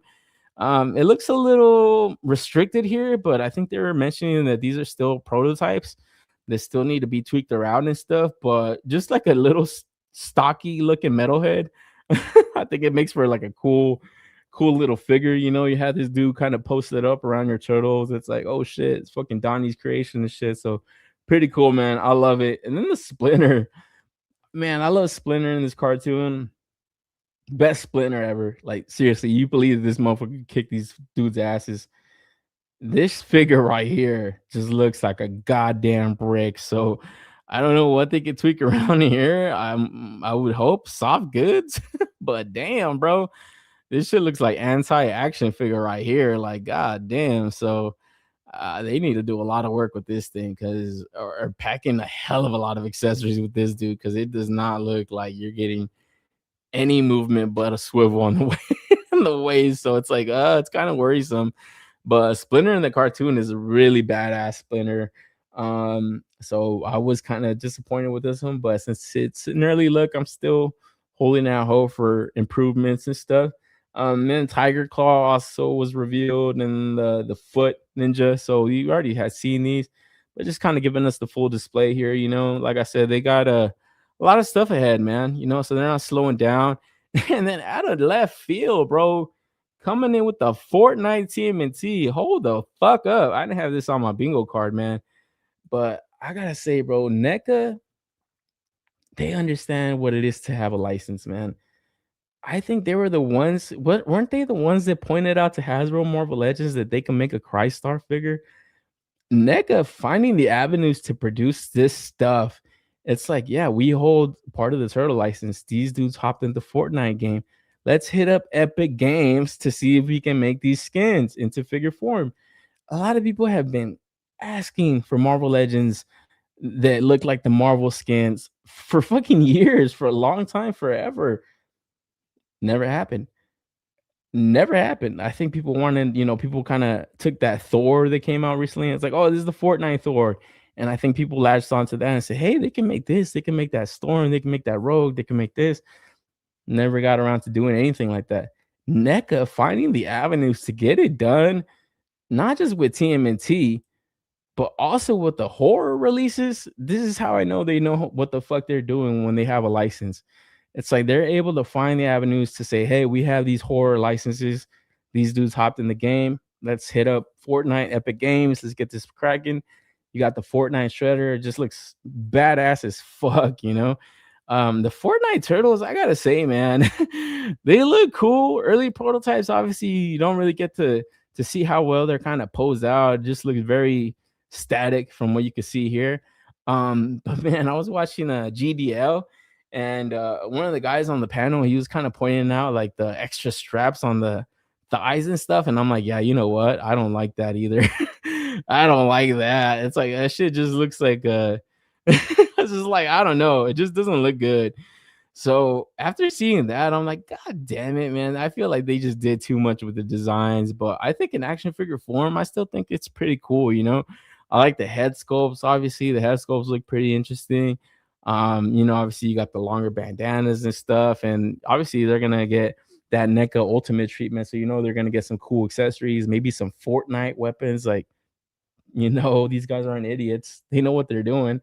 And like I said, Hasbro had the Fortnite license and the Marvel license. It's like, and you fucking imbeciles didn't think you can make the Fortnite skins? Like, why didn't you ask? They probably didn't even ask. It's like, you fucking dumbasses. So these guys know what the fuck they're doing. Able to license out skins. Like, this is pretty smart on them. And I think if other companies are smart, you know, you would see, you know, holders of the license of, I don't know, maybe Halo, maybe Star Wars, say, hey, these dudes hopped in this Fortnite game. Like, yo, Epic, can we make this shit? Because I don't know, this was just cool to see, man. It's always cool to see like Fortnite fakes come out. That fucking Royale series that Hasbro did was just unnecessary. It pissed me the fuck off because they took it away from Jazzwares. Jazzwares were doing their thing. Cool to see those new figures just pop up randomly at a fucking Target, eventually at Ross. They were just fun. I still have my Fortnite collection.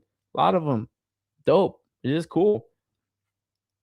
what the fuck was why did Hasbro need to meddle in that shit, man? It's just so annoying. They didn't make anything cool.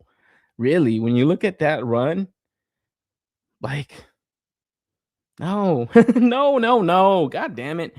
I was so annoying, man. So cool to see NECA doing their thing. And then obviously it was Friday the 13th on Friday. They got around to showing some of these Ultimate Jasons. So from every movie, then they're reissuing that like mantle fucking thing with his mom. This thing was creepy as hell.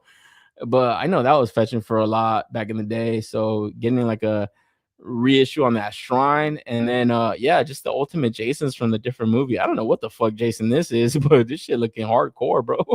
I think he said this was like Jason coming back from hell, and he was like wielding like the devil's power. It's like, what the fuck are they doing? And then yeah, it's kind of interesting to see all the versions, even though they all kind of look still Jason at the end of the day. It's kind of stupid to have like part 9, part 10, but I don't know, for the hardcore horror fans out there, if you're buying them all, it would kind of look cool on like a displays, like all these different Jasons.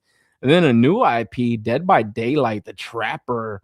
So it looks like it's going to be a new movie. I don't know if I like this kind of shit. This is definitely not my cup of tea to watch. It's like I'm just not a horror movie fan like that. It's just like, fuck that shit. But it looks like it's something up next alley to make for sure, man. So this dude looking kind of hardcore right here, the Trapper. So yeah, this is the first figure of their new line right here. So they're just kind of showing that off. So not for me, and then definitely not for me is these Predator Badland figures, bruh. What is this? Man, someone in my job was arguing to me. Oh, you gotta watch it, oh, you gotta watch. You're talking shit. You haven't even watched. Oh, you gotta watch it, man. I was like, I think I'm good. Oh man, you gotta watch it. Yeah, you talking shit, man. Nah, I don't think I'm talking shit. I think I'm good. Oh, you gotta watch it, bro. I think I'm good, buddy. Cause just look at this thing. Is this a fucking elf or what am I looking at here? Bone bison armor. God damn. Oh my god, bro. These are the pinnacle of hunters, bro. The absolute peak, the apex of the fucking universe. And this dude gonna look like fucking little Willow looking ass motherfucker. Like, nah, bro, this shit looks like complete shit, bro. Like, I'm never watching this movie. Bro, you gotta watch it. Oh, no, fuck that. I ain't gonna watch this shit ever in my fucking life. Cause yeah, I'm just not digging this shit at all. Designs just look goofy, unnecessary, unrealistic, completely fucking retarded. I'm just calling it here. And we move on to his father. And I said it when I talked about the Hot Toys. It's like, bro, you would think like the father of the clan would just be imposing, badass. This dude looks like a fucking crackhead you find on Skid Row, man. No cap. This dude looks like a fucking crackhead, bro. Like the clothes and all. It's like no kind of regal look to him. Like, bro, I would imagine the father of a fucking clan of fucking Yauta, what the fuck you call these things, would have like 2 xenomorph skulls as like shoulder pauldrons, a big billowing fucking cape, a fucking sick ass fucking crown, not some rinky dink branches, antler looking things. Like way more regal fucking shit than this. 2 laser cannons on his fucking shoulders, not just one. This dude would have this thing coming out of his fucking cock also. Like, dude, I'm just spitballing ideas and I came up with a better design. This looks like complete shit. Holy bro, you gotta watch it, bro. No. And then this is his brother too. It's like, dude, are these guys fucking homeless or what's up, man? It's like, dude, do they not understand this shit? It's like, and the guy that created this movie is, I guess, like the controller of this world, this universe. It's like, man, get this shit away from this guy before he fucks it up for the future, man. It's like, nah, dude, this is it's like, dude, because when you look back at Predator 1, that movie's perfect. It's got everything. It's not too long either. It's like you're instantly dropped into the action. You're instantly glued to your seat. What's happening? What's going on? The action is just, it grips you, bro. Even though you've seen the scenes a million times, you're still like, man, this is fucking intense, bro. And the actors, just 5-star acting in that entire movie. Crazy good, all-time great movie, man. To see this is where we've come to. A fucking elf predator, like, Jesus fucking Christ, man. No. Cock laser, yes. That's exactly what I'm talking about. Yes, man. It's like, why wouldn't this dude have a laser that pops out of his fucking cock? It's like, come on, man. It's just, yeah, it's just a little shoulder laser, just like a normal fuck. Like, no, boring. And then this dude looks like a fucking crackhead as well. This dude looks like the guy that jumped Shia LaBeouf in New Orleans. Like, oh man, I'm not feeling this shit at all, bro. So, not for me, man. And then we caught really a lot of hype, bro. Sesame Street line. A lot of people are clamoring for more figures from NECA for this line. We got the Super Grover. Dude, I don't know for what reason people love Grover. They love them some Grover, man. This motherfucker always annoyed the fuck out of me, bro. And when he was Super Grover, even more. It's like, dude, is there a more punchable Muppet than Grover? I don't fucking think so, man. It's like, fucking shit, bro. It's like, this dude definitely took the cake for being the most annoying fucking puppet on goddamn Sesame Street, bro. It's like, this motherfucker deserves to be dumped in that goddamn trash can like my boy fucking Oscar the Grouch, bro. No cap.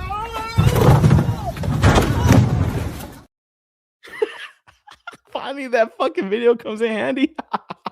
Yeah, I never understood why people love Grover. It's just like, it's fucking annoying as shit, man. So I don't know. A lot of people are kind of wondering why they would put the Super Grover out before Grover. I don't know. I don't know if that's a good call or a bad call, because yeah, obviously you get the Super Edition. I think that's people's favorite look for him. But I think the regular edition is probably gonna have like more accessories, obviously. Probably more things that are kind of true to that character and shit. But I haven't really bought any Sesame Street figures myself yet, man. I feel like I'm missing out on the party. But I gotta say, they do look great, man. This Oscar the Grouch is gonna be another one that's hard to stay away from. That Bert and Ernie, they are hella tempting, man. They do look like fun figures. And obviously that Big Bird, that's the one that I do have on my radar to get, because I was like, I don't want to have an entire collection of Sesame Street figures, but Big Bird is like the OG. He's like the most iconic. And it's crazy to see like all the different versions of Big Bird in different countries and stuff. I remember in Mexico we had Plaza Sésamo, and it was like this green and red fucking Big Bird looking ass motherfucker, and it's like, motherfucker, you ain't Big Bird. It's like, yes, I am. Spanish speaking ass Big Bird. So yeah, it's always kind of a distinct and iconic puppet for Sesame Street. So obviously Big Bird is going to be the OG that I cop. Abelardo. Is that his fucking name? Yeah, that was his name, right? Plaza Sesamo, that fucking green and red fucking Big Bird. Fucking chimichanga eating ass Big Bird. And then we move into the Muppets, man. This was getting teased out by NECA last few weeks, that obviously they had acquired the Muppets line and instantly got a lot of people excited, man. If it's anything like their Sesame Street line, I think people are anticipating fun figures, man. So obviously Miss Piggy looking like a fucking diva, looking pretty good, man. Looking like it's gonna be that NECA quality, man. I'm not the hugest fan of Muppets. It's like I said, I watched a little bit of Sesame. Who didn't watch Sesame Street, man? You're staying homesick from school, but the Muppet Show, I don't know. It's not really a show that I've ever really like dug too much. I always kind of felt like maybe it was a little bit too old for it. Obviously I wasn't of the time, but obviously who doesn't know Muppets? You see these motherfuckers. This is like Americana type of shit, Muppets and shit like this. It's always gonna have its place in a lot of collectors or a lot of fans' heart, So yeah, for me, it's a line that's interesting to see. I know when they do that Kermit the Frog, it's like, man, who doesn't love the Kermit memes? Like Kermit's a fucking OG for that shit. But yeah, a lot of people are kind of pointing out, wondering how far they go with this. Pointing out the little Muppets in the background, the little veggies and fruits and stuff. It'd be cool to get them as accessories. And I think that dude Trevor was kind of hinting at that they were gonna come up with like really fun ways to pack out these ultimate editions and stuff, because obviously they're little Muppets, so you gotta pack them out with a lot of cool shit, man. So I think they're gonna get creative and fun with it, man. But yeah, we gotta just wait and see and shit. And then Gonzo too. That's another motherfucker that I just always thought was annoying as shit. This goddamn Muppet right here on the bottom right. It's like everybody loves Gonzo. That's Kermit was my dog, bro. Kermit was my dog. Gonzo was just like the more annoying one. Pajarucho, is that the Puerto Rican one? Because yeah, I know there's like different versions in different countries. I think China has like a different one. I think like France has a different one.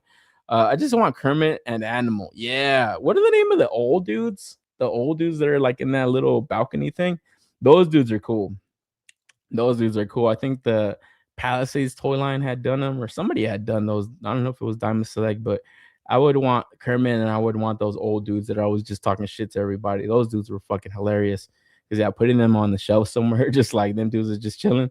I'd be in for that, So let's see what's up with this line, man. Like I said, Kermit the Frog that's a day one cop for me. I'm copping the Kermit.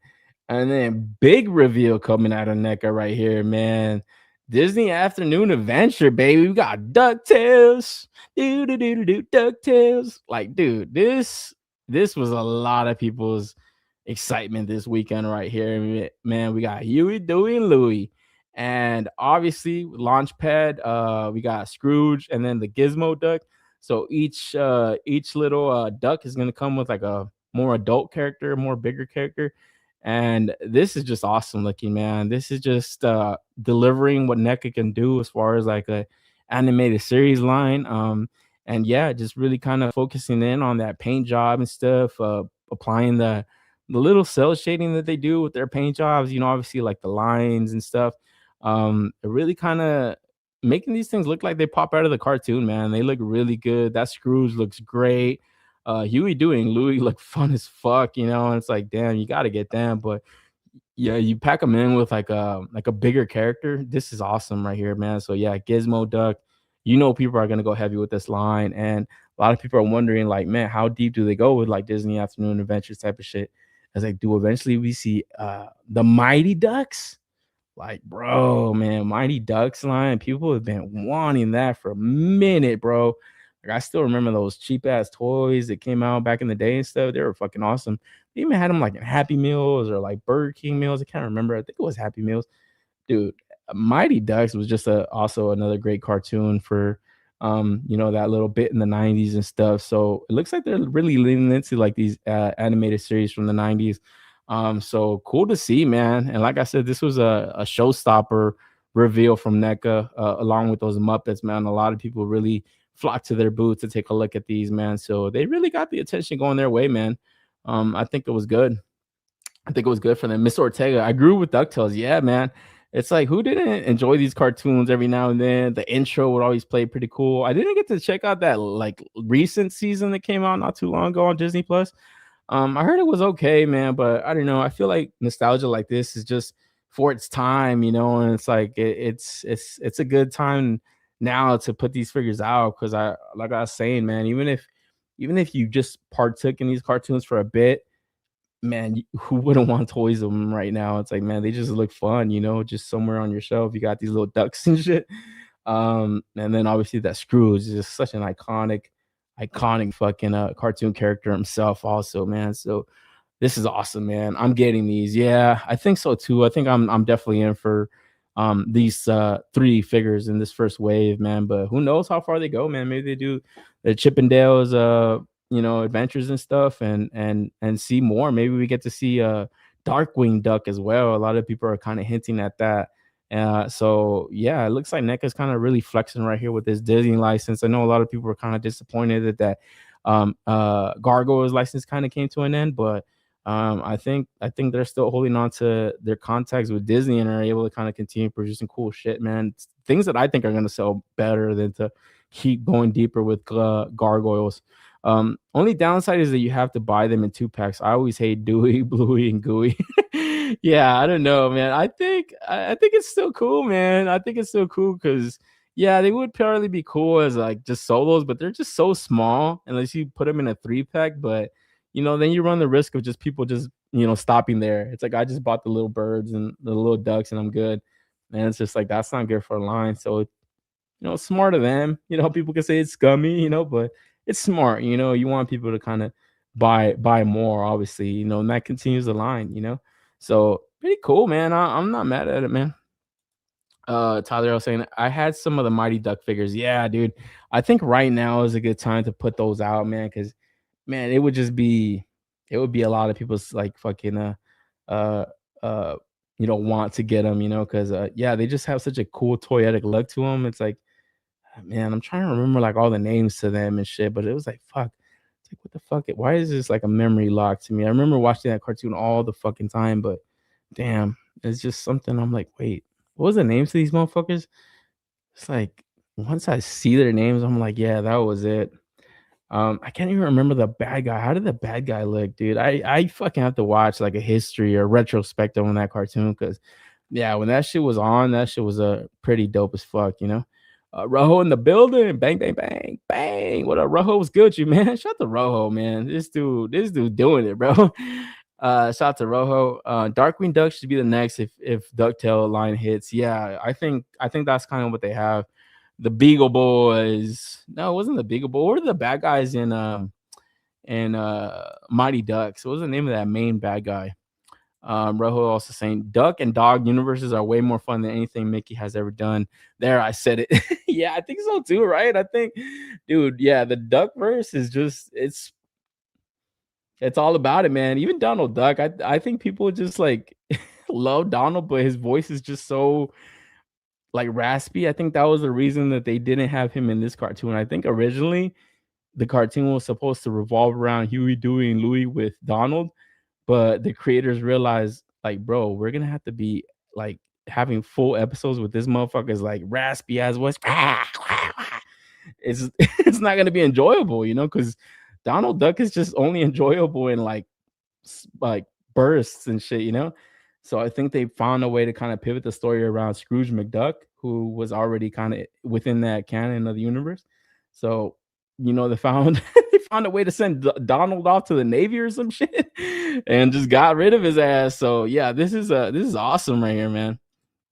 The Morgana girl was named Magica Tailspin. Come on, NECA. Yeah, you guys are all over the place in the comments. Might solve a mystery or rewrite history. Woo! My man B Rivera. Yeah, I always remember that fucking cartoon too, where he dives into all those fucking all that gold and shit. It's like, dude, Scrooge McDuck was wilding, bro. He was on that Epstein Island with that shit. What a great time to collect. The translations from cartoon to figure in hand are 100% perfect. Wow, yeah, exactly. They just look so good, right? Like this is kind of what I was saying about like just like these types of cartoons. I just find it like cool that companies are like, just finding ways to make them, however they can. I know I brought it up with MEZCO doing like Powerpuff Girls. I'm excited to see if they do like Dexter's Lab and stuff, and just being able to give us a little plastic representation of these cartoons. And I feel like NECA's doing a little bit more, obviously, in the NESCO 5-point stuff, but it's still good looking, man. It still looks dope, and it's like you just want to see more. That's it. That's all I think of when I see this type of shit. It's like you want more, baby, because yeah, this is gonna be good line to jump on, and good money for NECA. Main bad guy in DuckTales was Flint Heart. No, it was the main bad guy in Mighty Ducks. That fucking monster fucking thing. What was the name of that fucker, man? God damn it. And then also, man, out of fucking nowhere, for real this time, we got the McDonald's fucking what's the name of these motherfuckers? Play Adventure motherfuckers. Bro, Ultimate Grimace. I hated this fucker, man. But give me a Hamburglar, give me a Ronald McDonald. Like, come on, bro. Only got a little cutouts of that, but they're coming. But obviously revealing the Ultimate Grimace. This shit just looks like a little chunk of plastic, but it just has such a distinct look as well. And yeah, being able to get this little set of figures that's like, do I need them? No.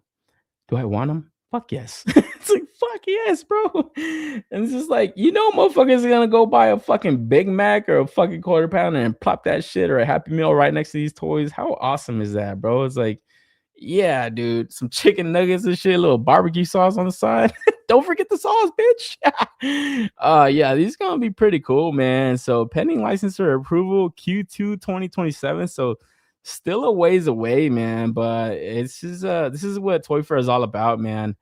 This is what Toy Fair is all about. Is just kind of giving us a really early look, especially to the retailers. Obviously, what's coming.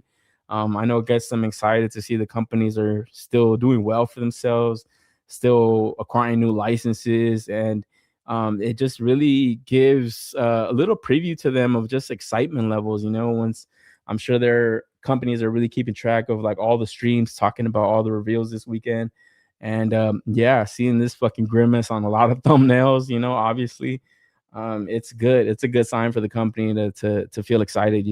So pretty strong showing from NECA, man. I don't think a lot of people imagined that these guys would come at a Toy Fair like the winners, but I gotta say, for showing off DuckTales, for coming in for the Muppets fans and delivering some pretty good looking product, continuing with this Sesame Street line going strong. Also, their TMNT figures we took a look at.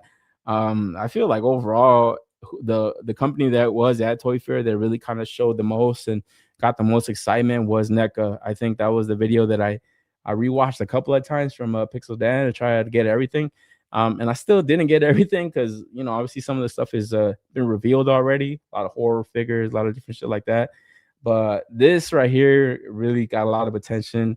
A lot of people are hot for this line when it gets shown off. So we still got a ways away. I think it says Q4 2026. So look for these towards the end of the year. And that's perfect, So still might be able to crack those top figure lists and stuff.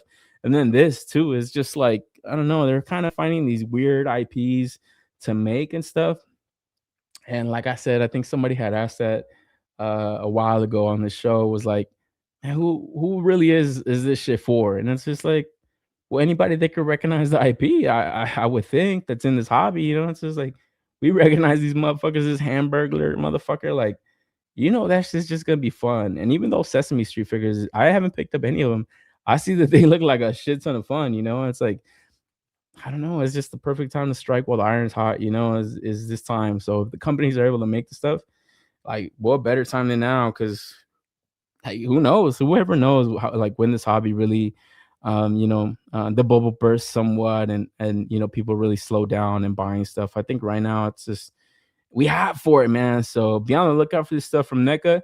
They got more stuff on the way, and then like I said, it looks like they really kind of won Toy Fair, but a lot of people are really anticipating to take a look at what Mattel had to offer, because last year it was announced they were taking over the DC license, and we had to wait a whole ass year to see their presentation at Toy Fair 2026. And I gotta say, man, for the most part, I teased at the beginning of the show, I do understand these are going to be like their kind of core class figures. I think they're going to be priced at $12.99. It's fucking insane to me because you can't buy shit for $12.99. So any kind of plastic with articulation on it for $12.99 is worth taking a look at, I gotta say. Kicking it off with the Robin inbox shot, I gotta say the head sculpt for Robin doesn't look half bad. And as we take a look at the rest of these figures, I think that's going to be a common theme throughout, man. Because for these being core class figures, I think the portraits themselves look pretty okay. Them not having their collector license until next year. Obviously, this was a big sign. So, obviously people that are in this hobby right now, kind of more modern collectors, are kind of in the market for collector type quality. But then kind of revealing off and starting off with the core figures, I think it's promising from what we see here, because the portraits don't look that bad. Obviously, you get a Batman. We're getting to take a look at their new scale of figures. We took a look at their Mode 2 reveals not too long ago, part of their Chronicles collection. And yeah, them kind of pivoting it away from the 7-inch scale, man. Now going more 6.5. This Batman right here on the left is like a more of a Titan class type of thing. So it's like a 12-inch figure, obviously for, just more younger audiences and stuff. Or younger, obviously kid type collectors. And then the Batman right here on the right is, I guess, like their Batman for this line. Obviously the markings around the joints and the knees and stuff. It's early prototypes, man. But I don't know. I gotta say, man, so far taking a look at the head sculpts and stuff, this fucking Jokerized Bat's kind of kind of I don't know. It's definitely for the kids. Yeah, I gotta say that. This is something Todd was giving the adult collectors. This is definitely for the kids. You got the Joker with the weapons, obviously kind of more kid toy based and stuff.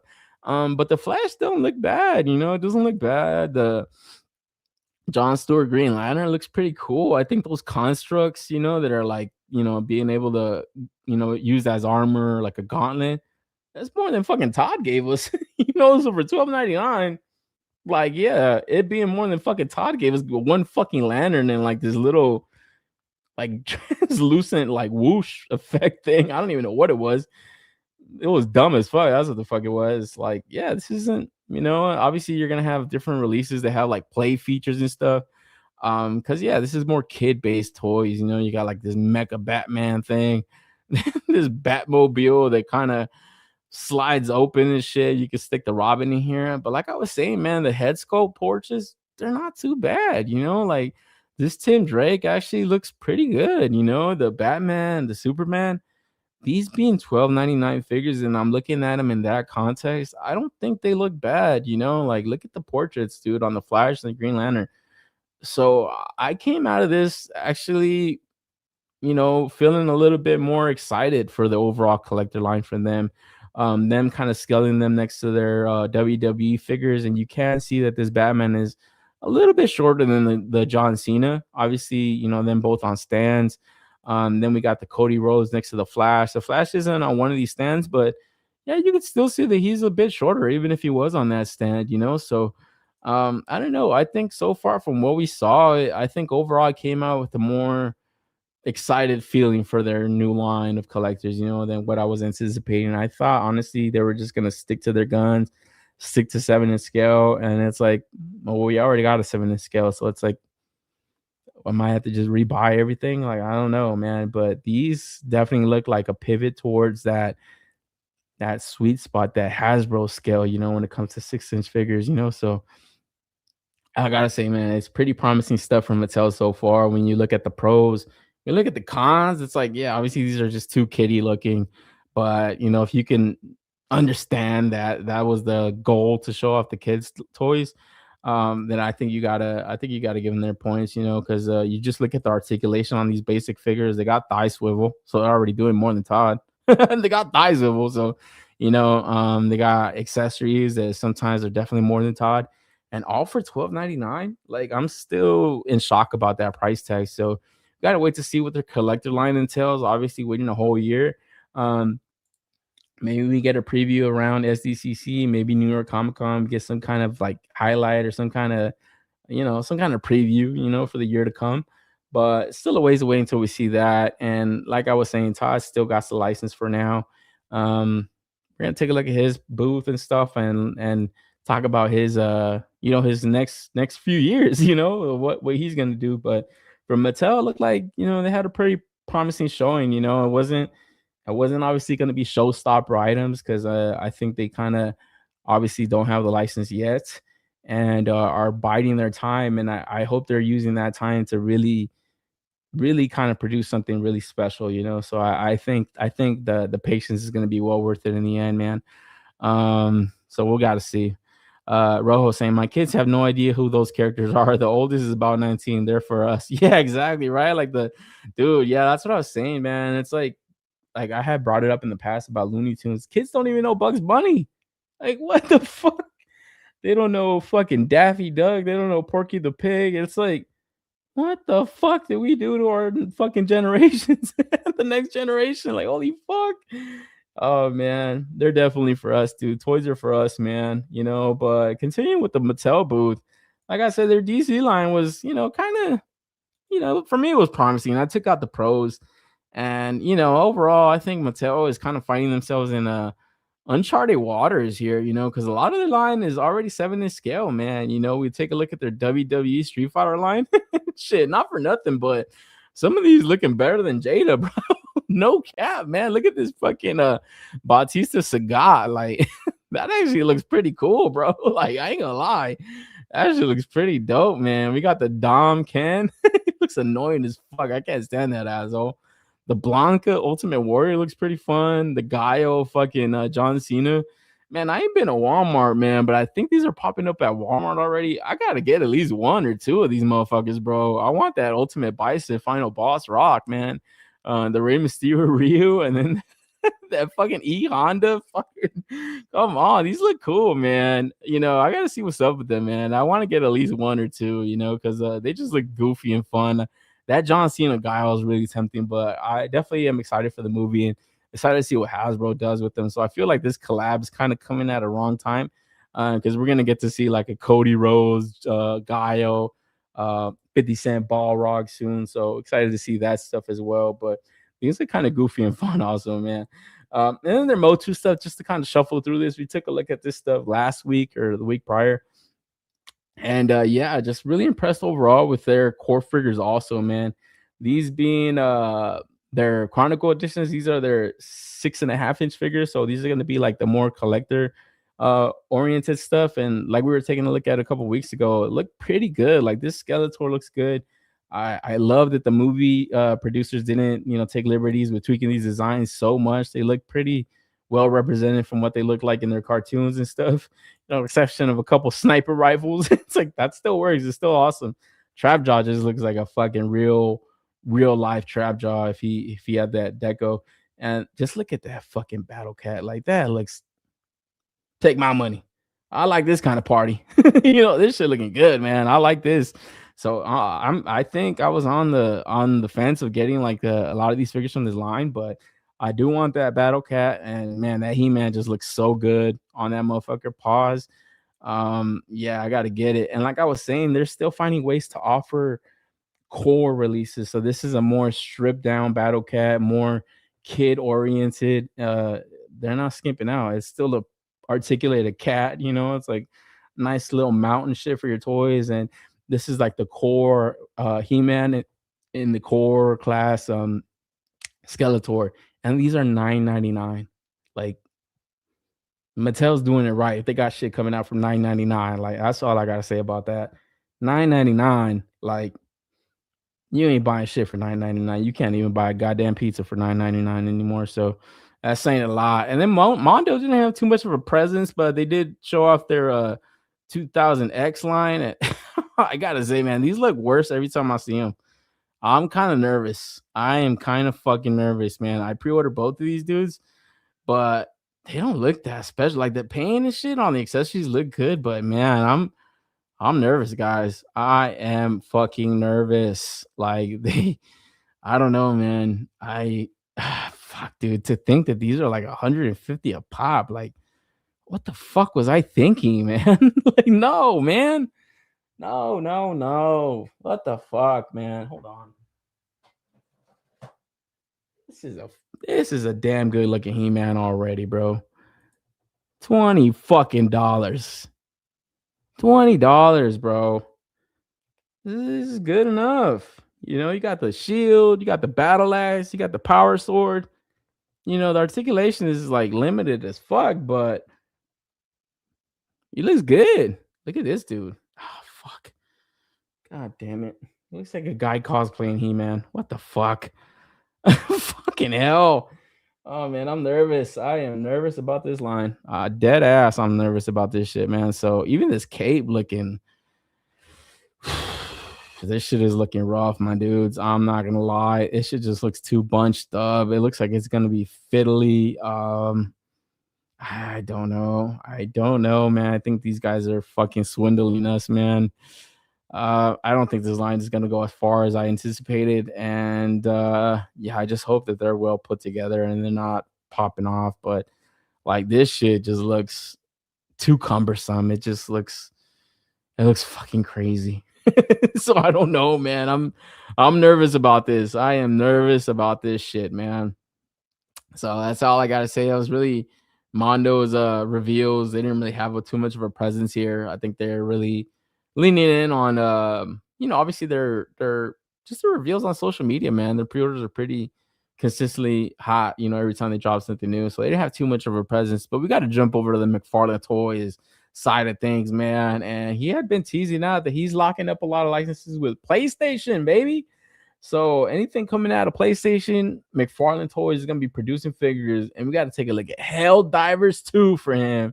And man, said it once, said it twice. I'll say it again. God damn it! I don't really video game, but even I knew about Helldivers, man. Everyone was playing this shit. They were on some fucking Starship Troopers with this shit. Like this shit was definitely in the zeitgeist for a while. So I don't know, man. To make action figures now, when it kind of seems like that kind of cooled off, kind of risky, but it looks pretty simple to put a toy line together. It looks like a lot of reuse, obviously, just repainting these motherfuckers a bit. And their designs look pretty interesting. They look kind of cool. It's like I wonder if he gets around to doing some of these like horde insects and shit, but I don't know. McFarlane Toys, I never put anything past him, man. The way that he produced Batmobiles, like it wasn't no fucking thing. Where other companies would be haslabbing a goddamn fucking Charger and a fucking Ghost Rider. It's like $500 fucking pieces. Like, nah, dude, this dude was putting out every fucking Batmobile every quarter. It was crazy, like crazy work for McFarlane, man. So I don't put it past him to be able to do crazy shit, you know. I don't think anyone does. So you get a little soft goods action right here with the capes, man. I think now that's gonna be something that sticks around for their company, you know, years to come. And I think that's good, man. We're starting to see that now, finally, with the Marvel Legends. I mean, it's only going to cost us $56, but hey, you know, it's a start, right, guys? It's a start. Hasbro, I gotta give credit to more McFarlane Toys for that, man. Them come in stock on most figures, like, man, he changed the game with that. He really changed the game with that.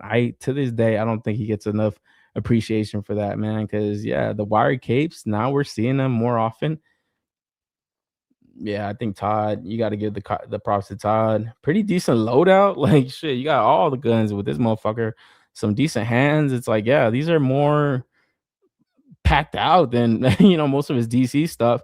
You got the different hands, and like I said, the weapons. Obviously, you're getting reuse on the bodies and stuff. Maybe just tweaking around the helmets, but pretty interesting. I could definitely see some people scooping these up. And like I said, when you get with video game properties, people got video game rooms, and sometimes they're more so centered around that world of gaming, but they like a little representation in their little shelves or little areas. You could definitely see some people buying these and just kind of sticking them around where their video games are, or they're like TV areas and shit, and their gaming areas and stuff. I can see that. So pretty smart move from him. And then he's continuing more with this Fallout series. So we got this Nuka-Cola coming soon, I think exclusive to GameStop. Looks pretty cool. I don't know much about Fallout. I haven't even watched that new series that came out. But I have seen this goddamn fucking armored suit, especially this Nuka-Cola one. I think 3.0 recently released something. This looks kind of funny, looks kind of cool. I definitely would want one of these like toys and shit. And this Nuka-Cola one looks pretty badass just because of that paint job. And also those like pin-up drawings right there on the thighs. Kind of looks pretty cool. This god-awful Mortal Kombat line. God damn it, bro. I don't think I've seen one person pick these up, man. But they do offer the classic looks for them. We got my boy Johnny Cage finally. And man, I love me some Johnny Cage, man. I might actually get this, bro. Just for shits and giggles, I might actually cop this because god damn it, man, we need a Johnny Cage. I'm surprised Loose Collector hasn't fucked around and made this character, like an homage to this motherfucker at least.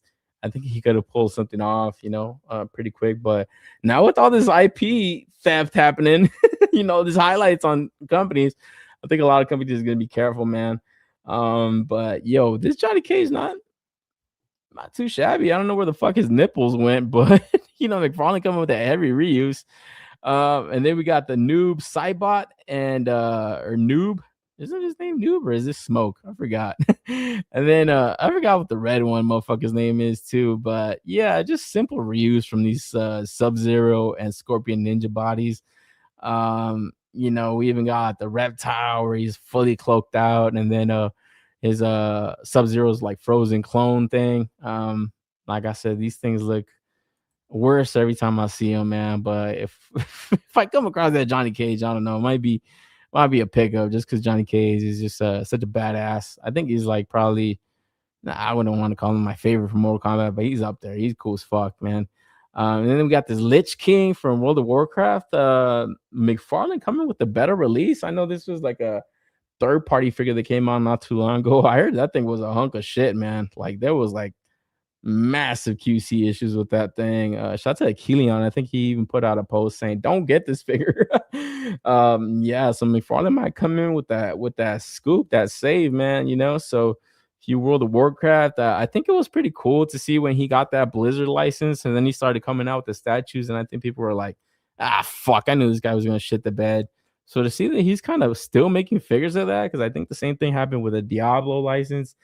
I think the same thing happened with the Fallout license. And yeah, it looks like, come hell or high water, he's going to make articulated figures of the shit he's getting, because we're going to take a look at some NBA figs right now. But first, you got to stop and look at this beautiful Hellboy. His name is Hellboy. Oh, man, this looks fucking awesome, bro. And from my understanding, this is not going to be an Elite Edition figure, so it's not going to cost $60. And it's not going to be part of his Image Founders line. Obviously, it's not an Image title. I think this is a Dark Horse. The only thing I didn't find cool was that this one with the trench coat is going to be the Chase variant. So that's kind of fucking annoying. I wish I could just get that one because I don't know, man. I got the 1000 toys. I had my eye on that boss fight when they come out, but I don't think anybody's going to buy anything boss fight because we're going to talk a little bit of controversy with them. But man, this Hellboy looks pretty cool. And the boss fight one did kind of look like more Mike Mignola's like specific artwork. And I don't know, this kind of looks, it still does look like that, but I think the boss fight was really leaning hard into that look. But man, I want this Chase version, man. I don't want that fucking demonic crown joint. I want the classic looking Hellboy. But I don't know if I can't get it. Like I said, I still got that 1000 toys joint, so I might even just pass on it if I do have the opportunity. But I gotta say, it wasn't on anybody's bingo card to see this, and kind of kicking a boss fight in the nuts. And I guess it's fair game, man, because Mattel kicking this dude in the nuts, he's got to kick somebody in the nuts. That boss fight Hellboy was just a prototype at Toy Fair. To see this guy's already like fully decked out color prototype, even got the Chase version out there. Yeah, there's levels to this shit. Todd ain't Mattel and Hasbro's tier level, but he's definitely above boss fight, and I think he's letting them fucking know. Jacket 1 is regular release. Oh, okay, from what I understood, that was the Chase, and I watched the Pixel Dan video, but it could have just been misinformation given by the dude that was kind of interviewing him. But yeah, from what I understood, the Jacket 1 was the Chase, and I hope that's not the case. So I hope. Shout out to Big Chuck, Metalhead. Yeah, I hope if that's the case, then I don't know anyone that would want that Chase version, man. So, like, fuck that. I don't want that one if that's the Chase. But if that jacket is the Chase, then that's just going to be a bitch to get because, god damn it, man. I don't know what the fuck happened to that Page Puncher Shazam, but that Chase version of that Shazam was fucking everywhere. And the regular release was like something happened. That shit goes for like $200 or some craziness. And it's like, even the Chase now, I think goes for a lot because people are just like, fuck it. I'm going to just take off that weird logo on his chest and try to put a lightning bolt symbol on there. But something happened with that shit, man. I don't know. I do appreciate companies doing chases and shit. You bring the Chase back and it's part of toy collecting and stuff, but it's like, man, I don't know. A lot of times I don't like it. I agree with the people that have those as pet peeves because it's like you just want to put your money down and order the shit that you want. You don't want this like goofiness. I don't think we live in a market where Chase versions are fun, because a lot of times we just pre-order shit, and it's like, how the fuck can I find the Chase if I'm just pre-ordering this shit randomly, so I don't know. But hopefully Big Chuck is right and this one with the horns is the Chase. But if I watch that Pixel Dan video again, I think Homeboy and maybe he fucked up, and I hope he did. But yeah, that would be a bitch to have this as the Chase version. So I hope that's not the case because it does look pretty cool, just like a domestic Hellboy. It's like cool. This shit looks on point, man. The trench coat looks like shit, but I'll live with it. Damn you, Todd. Yeah, I don't know. Hopefully Big Chuck is right, man. Shout out to Big Chuck. But yo, we move into his Image Founders line. We got that Eric Larson goodness. We got the Savage Dragon, and pretty fucking dope, man. I gotta say, this shit looks sick, bro. This shit looks like some action figure crack right here. But man, $60. I said it about that Spawn begrudgingly as I bought it. I was like, fucking asshole. I still bought it though. It's still awesome. And this Savage Dragon just looks on point right there, along with that Spawn. It just overall, it's like pretty simple design. He's just humongously built. His upper body's just abnormally huge, obviously, but he's a fucking Savage Dragon, bro. He's got the Mac 10, he's got the Lokes, he's got that Capullo fucking stash. Oh man, yeah, this looks cool, man. I can't wait for this shit. Shout out to Robo for like the in-hand picks and stuff. It just looks pretty dope, man. It just looks pretty dope, I gotta say. But overall, just a lot of people just pointing out those price points, man. It's just like they wish they were so high for this line. But it's just hard having to license this out through those specific creators, man. And I think that was a little bit tricky. Maybe I'm just kind of playing devil's advocate. Maybe he knows what the fuck he's doing, price gouging these things. But this is a pretty good looking Savage Dragon figure, and I don't know. I think when I see this stuff, I think the motherfuckers overseas, like in China and Hong Kong, are like, ooh, this look cool. We can make this shit. And I think we're gonna be seeing like a third-party Savage Dragon figure come soon. I just know it. I just fucking know it. Anytime these motherfuckers, and we're gonna talk about the MEZCO reveals also. I'm pretty sure we're gonna start seeing like some of the reveals that MEZCO shows off become like third-party items from like Chaos or Muff. Like, ooh, this looks cool. We make this. We call it fucking fucking Ming Dynasty Dragon. Instead of Savage Dragon, it's just a green fucking guy with a fucking green mohawk. And then we got Shadowhawk. And what's the name of this motherfucker's the creator of this dude? God damn it, I forgot the name of this dude, but I don't know. This is one that I think I could pass on. I think what's the name of this dude? Jim Valentino. God damn it. I was like, what's the name of this motherfucker, man?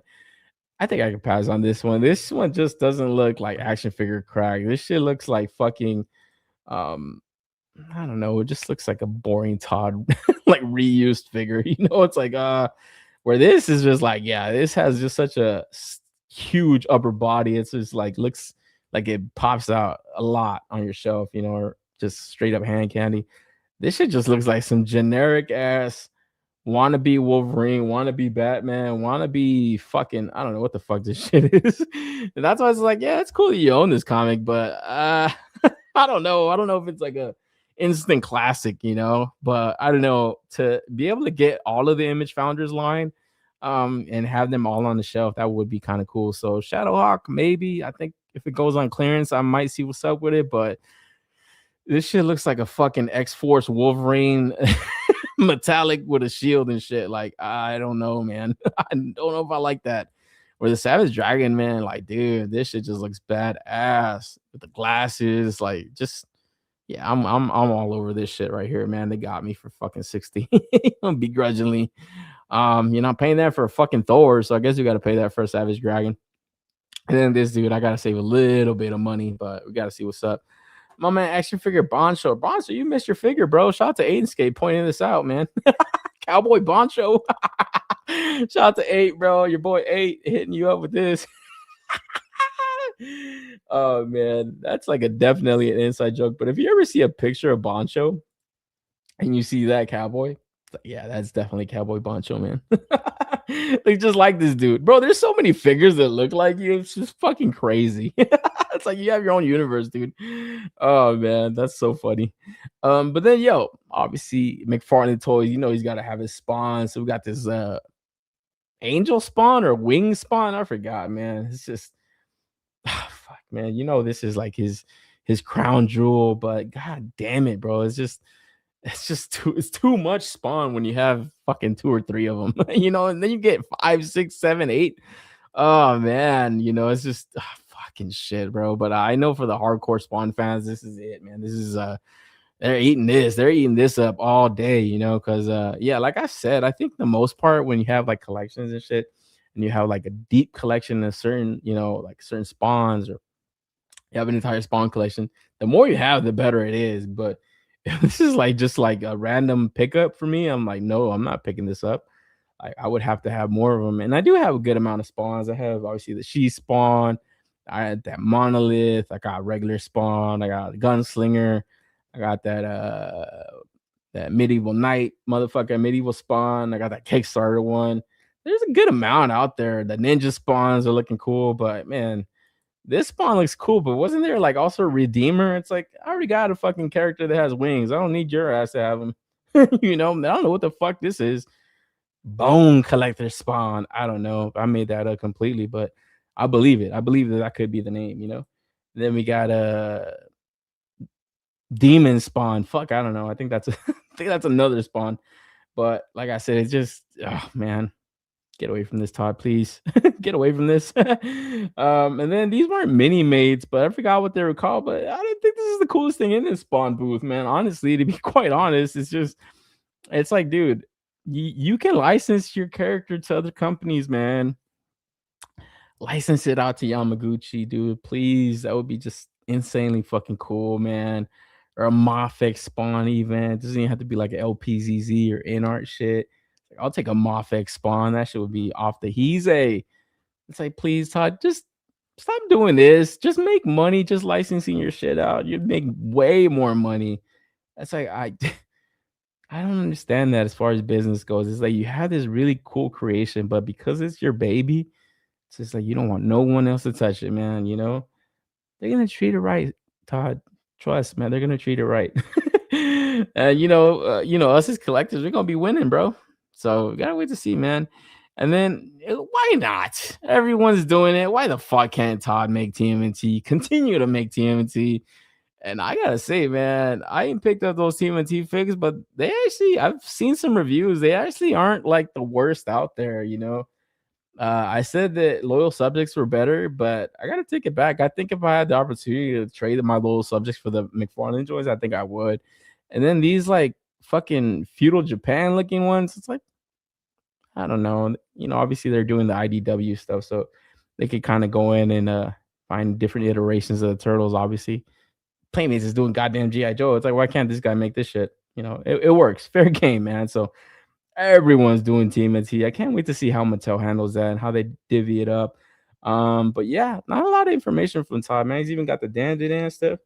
Got my little Momo Ayase figure too, my pickup. I don't think Todd's gonna make anything like that, but man, maybe he makes this motherfucker, bro. Holy shit. I think that I was like, yo, a lot of people are downplaying this, like, why Todd? His anime figures are so fucking lame, man. Total fucking weeb, fucking losers, don't know shit, would rather pay $100 for a fucking waifu figure. It's like, bro, Todd can make the fucking aliens and shit. He's gonna make some crazy shit, and it's gonna be cheap and fast.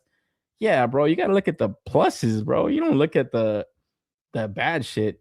And it's funny too, because a lot of people that I see that talk shit about that, you look at some of the shit they buy, it's like, really, dude, you talking shit about McFarlane toys? You're over there buying fucking Super 7? Like, get the fuck out of here, bro. Like you're tripping, dog. Because yeah, I think Todd get with some cool shit like this fucking little rape alien and shit. What's these motherfuckers name? The Serpo aliens and shit. So yeah, I think this shit is something that we can see from Todd. And then fucking starting lineup making a comeback. I don't know if these is a starting lineup. I think you can call this the replacements. Oh shit! When I saw this shit, I said, "God damn it, Todd! They really reeling after that DC license debacle, man." What the fuck is this, bro?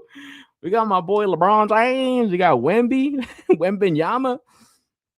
Oh man, I think the worst thing I saw on these was the goddamn generic sneakers. It's like obviously not gonna get licensed shit. Even the jerseys aren't licensed, but I said that's the worst thing on this figure until I looked at the head sculpts.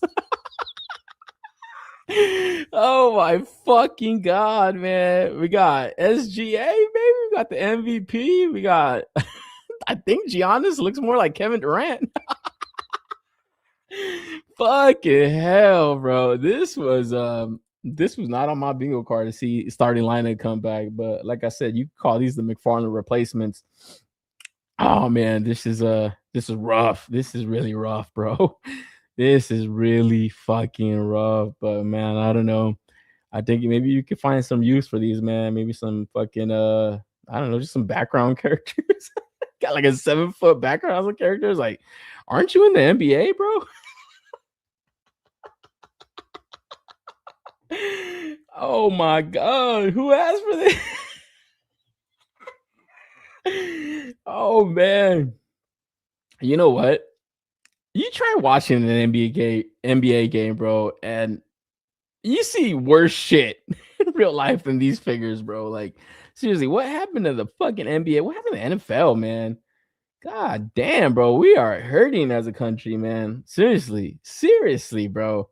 Like, we are fucking hurting as a country, man. Cause yeah, you see some of these NBA games now, and it's just like, damn, bro. No kind of effort, none of this shit. Not like back in the day, not like in the 90s, early 2000s. It's like, you guys remember fucking Rasheed Wallace, bro? Like, fucking Rasheed Wallace, that motherfucker was a fucking player's player, man. And it's just like, you see the motherfuckers out there now, it's like, what the fuck happened, man? Ah, dude, I can't even. I haven't even brought myself to watch like more than 2 NBA games this year, and I love basketball too, but man, it's such a bad product out there right now. So I feel like this is a good representation of the NBA right now. These dog shit looking figures. It's just like I said, it's like a microcosm of what the league is in figure form. This is really bad effort from Todd, and even worse effort for the hockey figures, man. But I think these, because they have these big, like, bulky jerseys and shit, the minimal articulation right here doesn't look like it does so much, but it looked better. It looked better to me. You got the USA, Team USA, Team Canada also. I thought I got the slides for them, but yeah, it's pretty cool. You know, it's got NHL figures and NBA figures and shit like that. It's like, I remember seeing these, I think, like a few weeks ago, but I kind of glossed over them because I thought they were just his statue releases that he's doing. But yeah, to see it articulation on this, I'm more like with my boy B Weird, who asked for this. It's looking rough, man. This shit is looking rough. Hard fast saying, I hope he does the Wildcats and Cyberforce. I think he's doing them. That whole Image Founders line, he's doing them, man. But like I said, it's like, you could tell he's like diversifying his portfolio over there at McFarland Toys, because without that DC license, it definitely is a huge vacuum. What are we gonna supplement ourselves with? It's like, okay, let's get NBA, we get Sports Fans, we get Image Comics, we get TMNT still. We're doing, PlayStation stuff. So it's like they're definitely supplementing their future with these different licenses. But when you start to do that, yeah, you're gonna start sacrificing quality in different lines and shit. So I don't know, man. I heard my boy Wemby was looking like Chance the Rapper right here. Somebody said that on GDL. I couldn't unsee it after that, man. SGA too. It's kind of a blurry shot, but it's like, bro, that dude look Puerto Rican, bro. He doesn't look like he doesn't look like the MVP, man. And then Kevin Durant with the Bucks jersey. What the fuck, bro? Bro, if I was a player and I saw this shit, I would send this motherfucker a cease and desist. Oh man, this is so bad. These guys look like coworkers in imaginary friends. I know, dude. It's like, the one cool thing that I actually saw about this was magnets in the hand and in the ball. I was like, hey, that's cool. It's like, hey, you can do magnets and shit. Like, yeah, let's rock with that. I was like, yeah, that's actually pretty fucking cool. So that's something interesting that, yeah, I can't really see too much good out of this, other than like maybe like those jerseys or something. I don't know. Maybe I like use for that. I don't know. Maybe just use these as custom fodder and shit. Just too much. Just coming out of left field for Todd. But not for me. Maybe for somebody else. D-Rock, very funny tonight. Too funny. Hey, yo, shout out to D-Rock, man. Yeah, I know. I'm just having a good time, man. I hope you guys are having a good time as well. We got a good amount of stuff to still look at, man. Like I said, Todd's showing was kind of a little lackluster, a little bit diverse and stuff. And obviously his DC showing wasn't going to be as prevalent as years past. with the line coming to an end. We still see some stuff coming from the Batman animated series. So all new wave with the Clock King Build-A-Figure. So we got some new characters coming into that line with that Clock King, and then we get the Zatanna, Mad Hatter, Joker. So pretty cool. And then the Super Friends continuing their line of figures. So we got Aquaman this time, Black Manta. Interested to see what's up with that Lex. Now he's got a little soft goods action. So waiting to see that. And then some movie figures, man. So we got that Superman Returns. I forgot the name of this actor, but man, this Superman movie was forgettable more than anything. I actually forgot that this shit was a fucking thing, only until recently when obviously that Corn Sweat movie came out. I was like, oh yeah, I remember this shit. I think I saw it on TV one day and I was like, man, I can't believe this was a theatrical release. So very forgettable Superman, and the figure itself just looks super wonky. Just looks like some dude cosplaying as Soup. So very, very wonky looking figure, but continuing to make some of these deluxe theatrical editions. I think, like I said, with the line coming to an end, I think it's time for him to cash out, man. Kind of reissue some of these harder to acquire figures. Obviously, now kind of upticking them in price a bit. You're getting that deluxe theatrical price tag. That's all I see when I see this. I don't see like, oh wow, special edition. I just see this motherfucker wants more money for this shit. It's like that's all I see, man. So yeah, he's sticking it to us if you're in for these figures. I did want this 78 Soups, man. I wasn't able to get him when he first came. Prices kept climbing higher and higher and higher, man. So I don't really like this smiling head sculpt, but if it does come with like the more stoic one, I think I might be in for that because yeah, I did want that for like my little movie collection.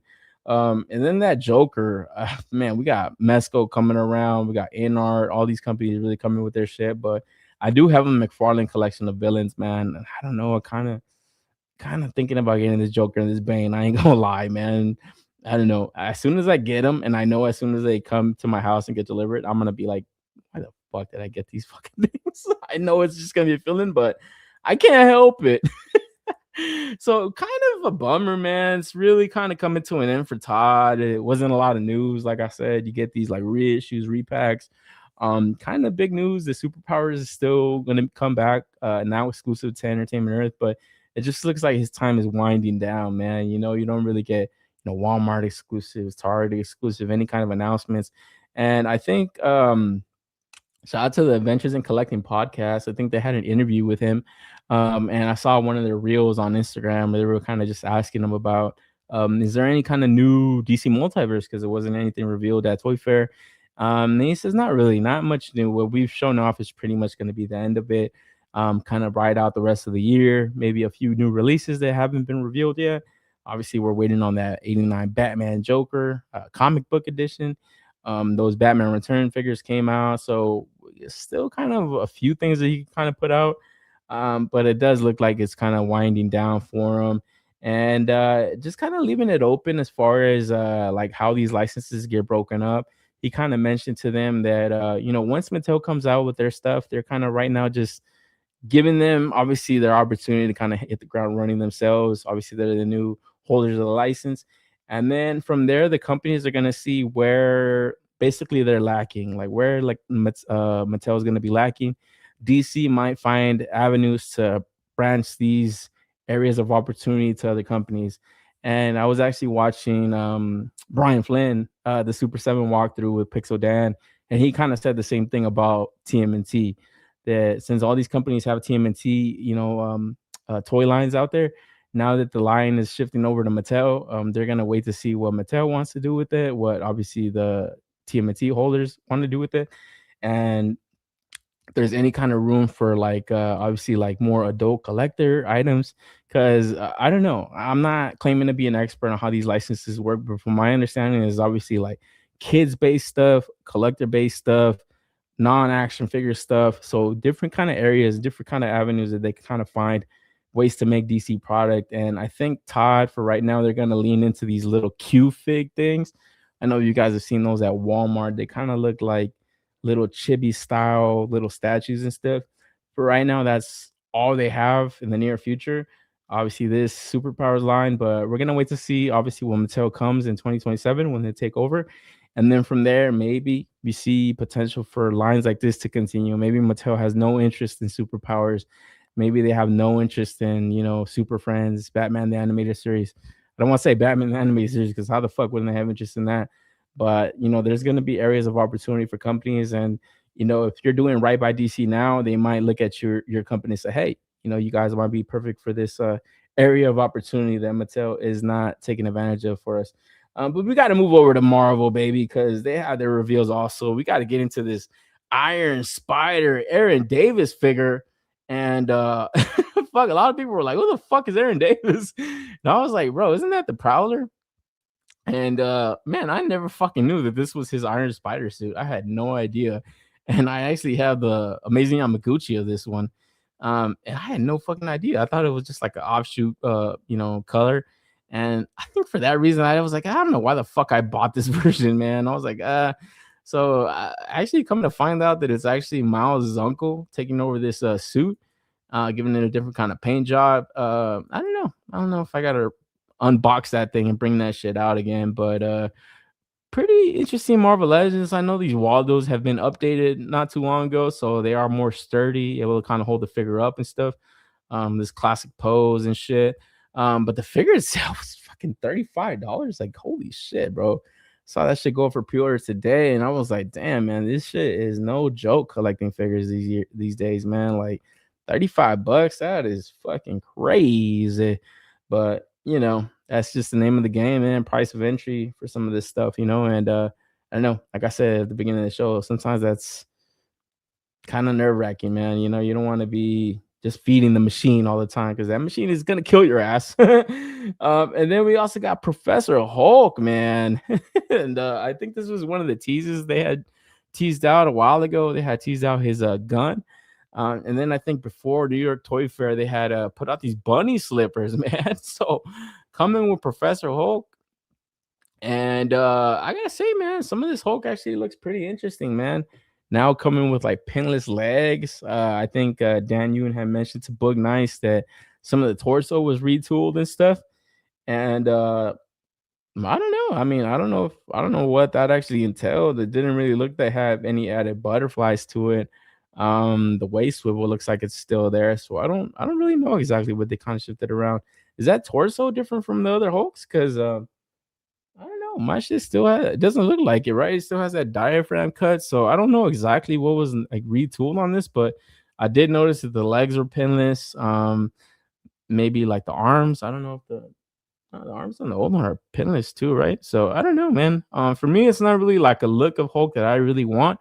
But I gotta say, I think the head sculpts, especially this one right here, is I think one of the better ones that came out of recent Hulk releases. But not bad, it's not really one that I'm really gonna go after, but it does look pretty cool, and one thing that Daniel was kind of really stressing was that they are gonna go heavy with Hulk this year. So, this box that recently was packaged with Abomination. Obviously, the Abomination was the first one to be put in this box. Now you got this Hulk. Yeah, that box is like pretty cool to just only have 2 figures so far. I think we're gonna continue to see more stuff, and obviously people kind of want World War Hulk.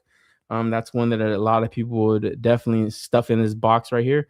Or you could just get these cosplay fucking fists like this guy and be a total pussy magnet. But no, man. I think going back to this box, I think we're obviously gonna see like a World War Hulk packed into this.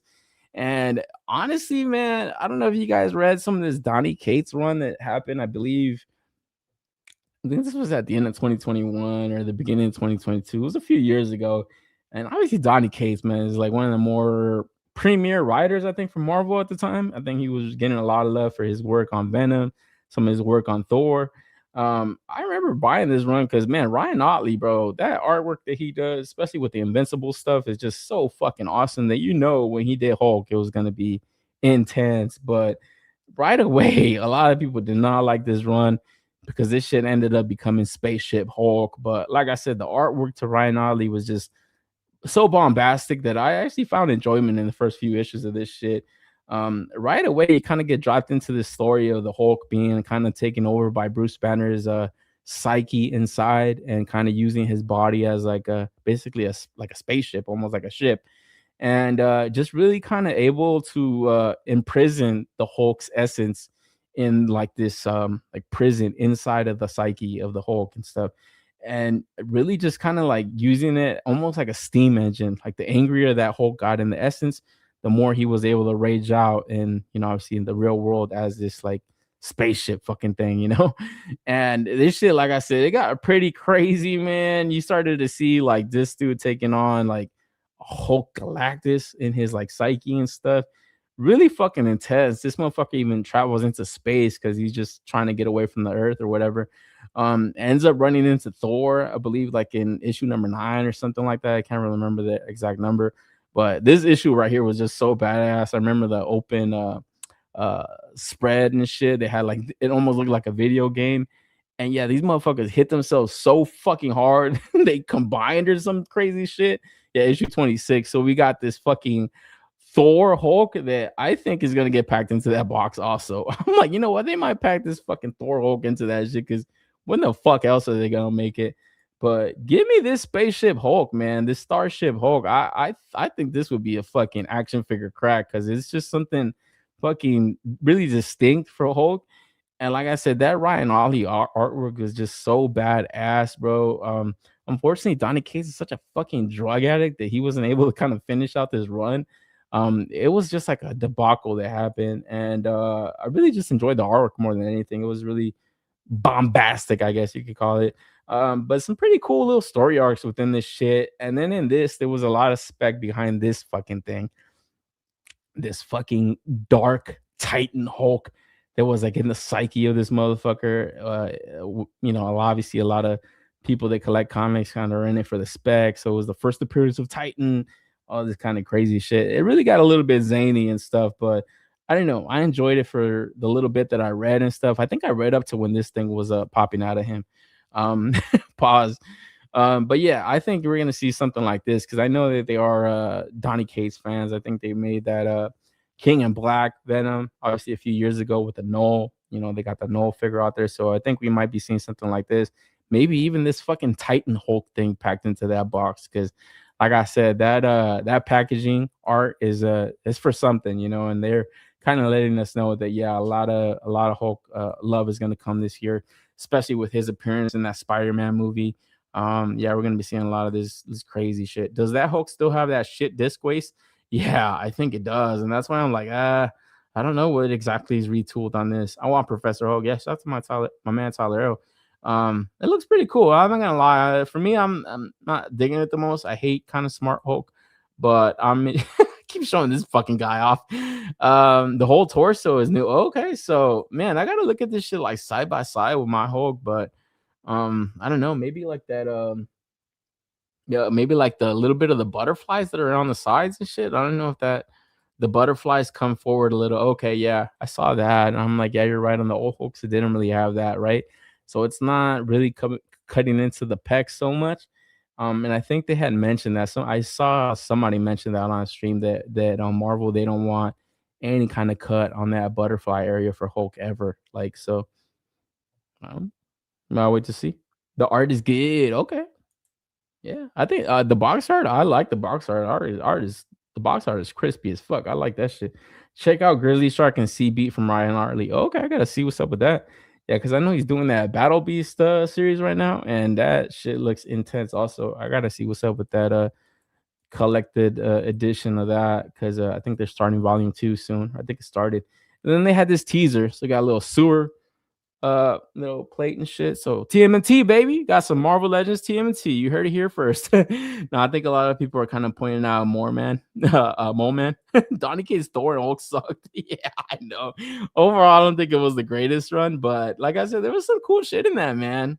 Especially this. It started off this motherfucker taking on the Hulkbuster, and it was crazy because this fool Tony like hit him with some like nanotech that like just like kind of cemented his arm to the fucking ground, and he was like trying to like just neutralize him. He's like, yo, stop, man, you're gonna get fucking hurt, because I'm not gonna slow down. This motherfucker rips his fucking arm off, bro, and just starts wailing on the fucking Hulkbuster. Pretty dope. I was like, yeah, this is sick, bro. I like this shit. I like this kind of party. But yeah, overall it was kind of dumb. You're right. And that Thor run, yeah, it's just the thing with Donny Cates is he's just a fucking drug addict, man. He starts off pretty strong and then it just kind of devolves, man. But keeping it with Marvel, moving into the MEZCO, looks like we got a reissue of Doctor Doom. And they've been on this run of reissues lately. You know, we saw the Gambit not too long ago. A few other items actually went reissued not too long ago. Can't really recall too many of them at this moment, but we've been seeing a good amount of reissues, man. The one that I want them to reissue, and I'm praying to God they do, is another opportunity at that Iron Fist. Oh man, that to me is like a grail figure, bro. It's like, man, oh, we saw that thing. I remember seeing that thing after it had already like sold out, and I remember it was like at 170, I think 160. And I was like, I'll get it later. 180. Oh fuck, better get it soon. 190. Fuck. 200, 220, 250. Fucking hell. Shit only went up. I was like, God damn it. And I think you can say the same thing about this Doom. This shit dried up too, right? I think this shit was fetching for like almost $300. So give people another opportunity. And like a fucking idiot, God damn it, man. I was like, you know what? I'm gonna see what's up with this. I'm gonna lock this shit up. It's like, you know, I have my gripes with it, but overall, I think it is a badass looking Doom. I saw this shit go up and I saw the link to BBTS. I said, 180, tripping. Fuck you, BBTS. I ain't buying that shit for 180.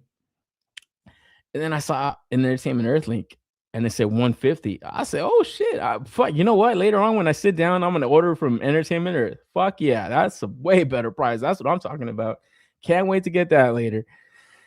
Go about my day. And then I see another account that I follow on Instagram. I think it's Empire Toys or something like that. And I was like, I get like an email from them because I ordered stuff from them before, and it said, oh, order the Doom now.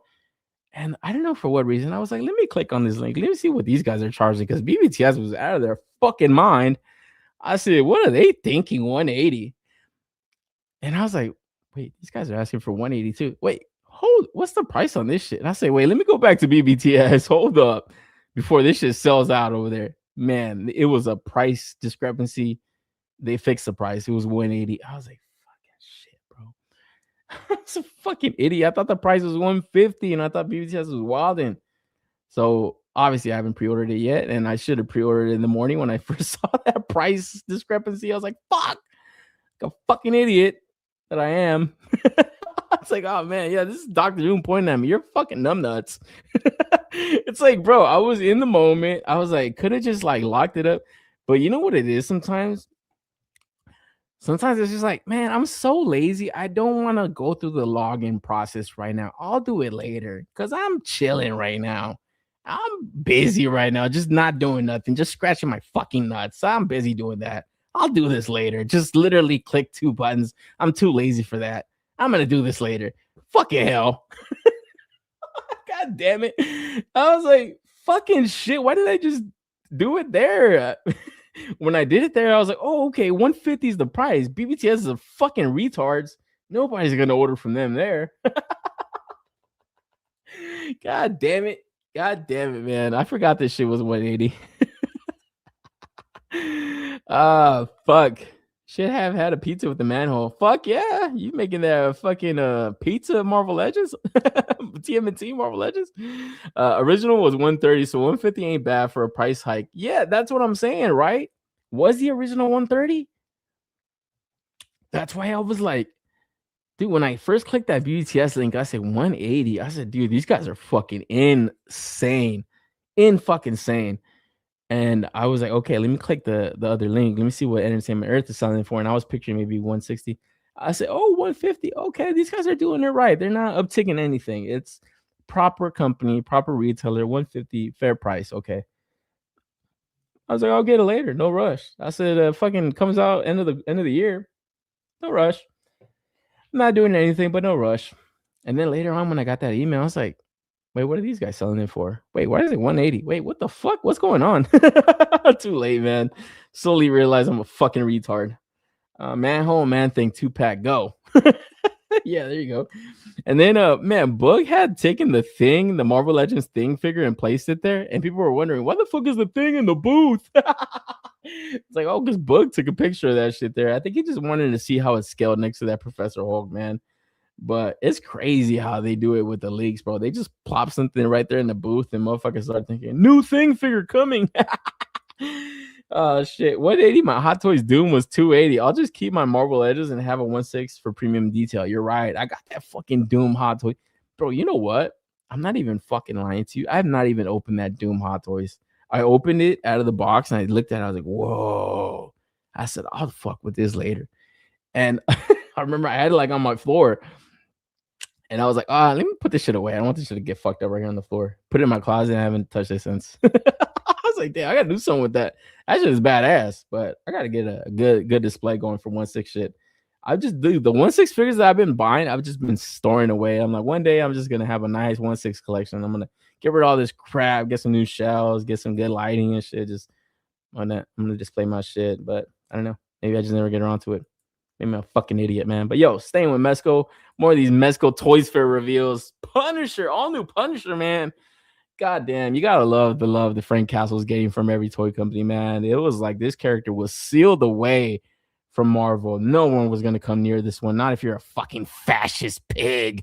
Fuck the police, motherfuckers. It's like, dude, this character was like taboo as fuck. Marvel had wanted nothing to do with this guy. But man, talk about one of the more badass characters in Marvel Comics, dude. Like straight up anti-hero, straight up vigilante. Like this dude is about as street level as you can get, man. Frank fucking Castle, bro. No fucks given. 2 guns up, fully loaded clips. Like, yeah, this shit right here with the updates MEZCO has done over the years. You know, those first Punisher figure that came out. They had a few exclusives also. That was a Grail figure. That's still a Grail figure for a lot of people. So excited to see what they have coming around the corner. And man, you could already tell that SDCC, that's going to be the first booth that people go run and flock to try to take pictures of the shit in there, because the teasers they show off this weekend are awesome, man. This Frank Castle looks promising, and we only have a really darked out image of him. And then we got to get into my boy Dick Grayson, baby. Everybody loves a good Dick, man. And yeah, Dick Grayson Robin, bro, from the animated series. Man, this shit looks pretty cool, man. Perfect animated series Robin figure. I don't think it's ever going to get better than this joint right here. So copping this one to go with that Batman. I know that Joker is charging right now, man. That looks pretty cool too. That and the Samurai Jack, I'm excited to get my hands on. And there's some TMNT action. Like I said, who ain't making TMNT? If you're not making TMNT, you're not a toy company, man. Like you ain't doing shit, bro. Because everyone is doing it. We got the fucking TMNT Splinter. And this looks cool, man. I thought for a second, I was like, you know what? I'm cool with that NECA, Mirage Splinter with my MEZCO Turtles. But just looking at this one, I'm like, yeah, this looks like it's gonna move way better. And you know what? Now that we got this Splinter, I think they're gonna make that one little rat fucking thing that came out in that vote, that fan vote when we all picked Death Adder and shit, or the winner was Death Adder. There was like this little rat fucking thing. And yeah, now that they have this tooled up for Splinter, I think they're gonna pack that shit in. And it would have been cool if they would have packed that in with that new Rumser that they showed off instead of another Gomez. That would have got a lot of people interested in copping that shit. I think I would have copped that shit, like a desert rat fucking thing. Shout out to Tony from Analog Toys. You got Desert Rat, baby. That would have been off the heezy. But I'm kind of glad they didn't do that, because I would want an opportunity to get that little rat boy. Just not another goddamn Rumbler. Will someone give me a WA-2000 sniper rifle from my man Frankie Castle? I don't know. I mean, shit. We gotta see what it comes with, man. The MEZCO Splinter looks almost identical to the NECA. Yeah, it almost does, right? But when you look at the NECA, it's like, nah, dude. Nah, it ain't shitting on this one right here. Like, no fucking way. But hopefully, like D-Rock is saying, I'm afraid of his price. I hope it's not like fucking crazy. I hope this is just like a standard 112 release. Comes with cool shit. Obviously, maybe it might come with some baby turtles or something, some ooze canisters. Yeah, they could kind of spread the wealth on it, but I think this looks like, pretty pretty close to being the quintessential Splinter, you know. And like I said, I do like that NECA Mirage one, but yeah, I think this one is just slightly. I don't want to say slightly superior. I think it is just outright superior. And then Franklin Sparky Foreman. We took a look at this reveal last week, so this went up for pre-order. This is kind of more like a black and white edition and stuff, but this weekend we got a tease to his Don Mancini, baby. It was about the Don coming to that Gangsters Inc. line. And you know that Frankie Sparky Foreman so well. You know Don Mancini is gonna sell really well as well. So I believe his name is Giovanni Don Mancini. Just like saying his name over over and over. Yeah, this dude looking like a straight up fucking gangster, bro. Gangster's gangster. So he's got that stogie and shit. Looks pretty fucking cool, man. I gotta say. And like I said, they're gonna finish out this little Gangsters Inc. line. I think it was 3 characters. I'm interested to see if they just create more for this world and shit. These little mafioso characters. So I think the next one is O'Brien, Iron O'Brien. So I think that would be the next one. It's like the enforcer. And then stop the fucking presses. The legends were true, baby. Thundercats, ho! Thunder, thunder, thunder, Thundercats. Bro, MEZCO Toys coming with the Thundercats tease. Holy fuck, man. This shit was hype, man. They put it out as a little GIF. Oh, man. As soon as I saw that fucking logo, I was like, damn it. I always had a feeling these guys would do it eventually. I think I brought it up here in the past. Reuse that Conan body, man. Just throw some fucking hair on that thing. Man, you halfway there.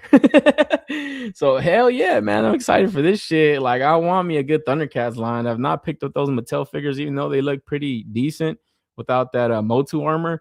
And yeah, the only reason I have brought it up and others also as well is because MEZCO Toys in the past had done these like 1/4 scale figures, I think. Kind of like forgot what they were called exactly. They were like these mega deluxe figure type of things or something.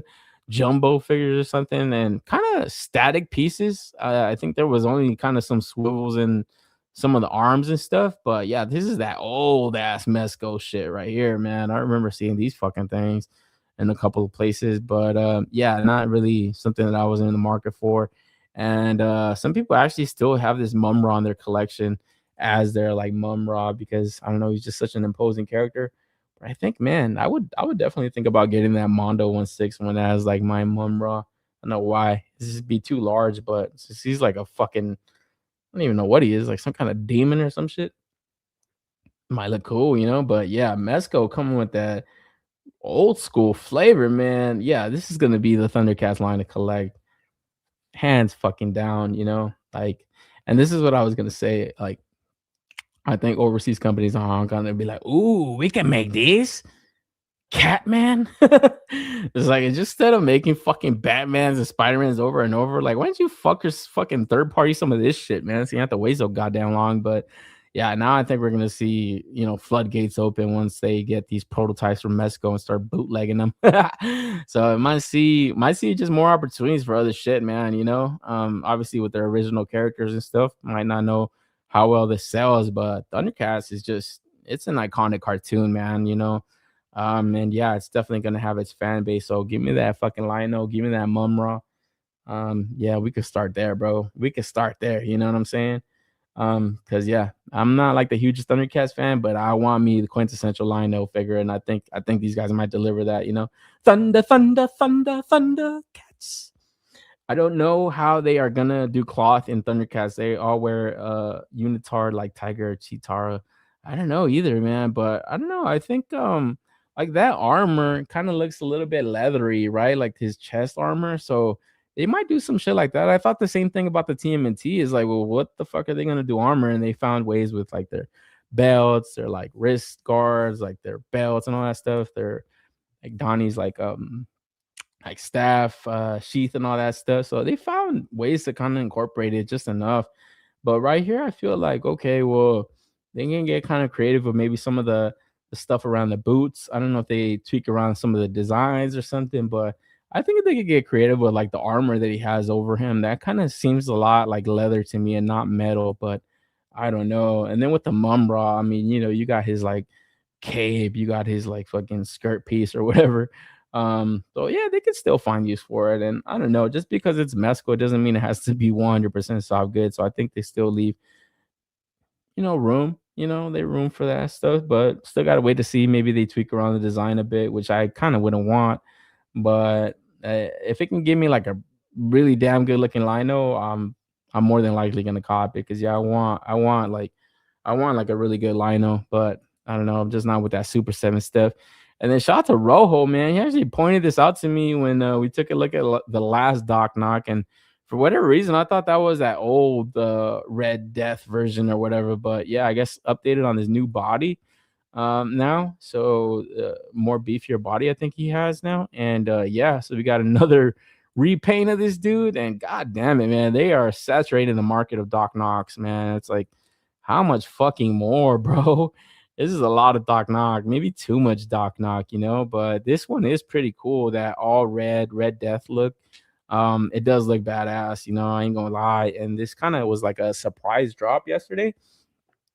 I almost stupidly bought it. I was like, wait, slow the fuck down. What am I doing? What am I doing? Like, dude, how many times am I gonna fucking do this to myself? Like, I don't need to get this shit, Like I got that Shadow Edition one not too long ago, that exclusive joint, and I kind of felt fucking ridiculous about it. I got the regular one. I stayed away from the Winter Edition one, the Christmas one. This one looks really cool, but I don't know. It's like, what am I doing? Get the fuck out of this, get off of this site, man. But I don't know. I think that's just how they get people, man. They do these surprise drops, the FOMO hits. And when the figures look pretty badass like this, it's it's hard to not want it, I don't know. I just kind of had like a little breather. I was like, slow down, baby. But yeah, like I said, it's kind of a surprise drop. They're able to kind of lock in a few pre-orders for this stuff and generate some of that income real fast, man. Because it's kind of crazy. It's like, you see how many they sell. I always like to put in like the limit. This shit was like over like 1,000 at first, and then it dropped down to like 88 within like 5 minutes. It was crazy. So yeah, they definitely make their money if they're selling each one for, let's just say, 160 a pop, fully shipped and stuff.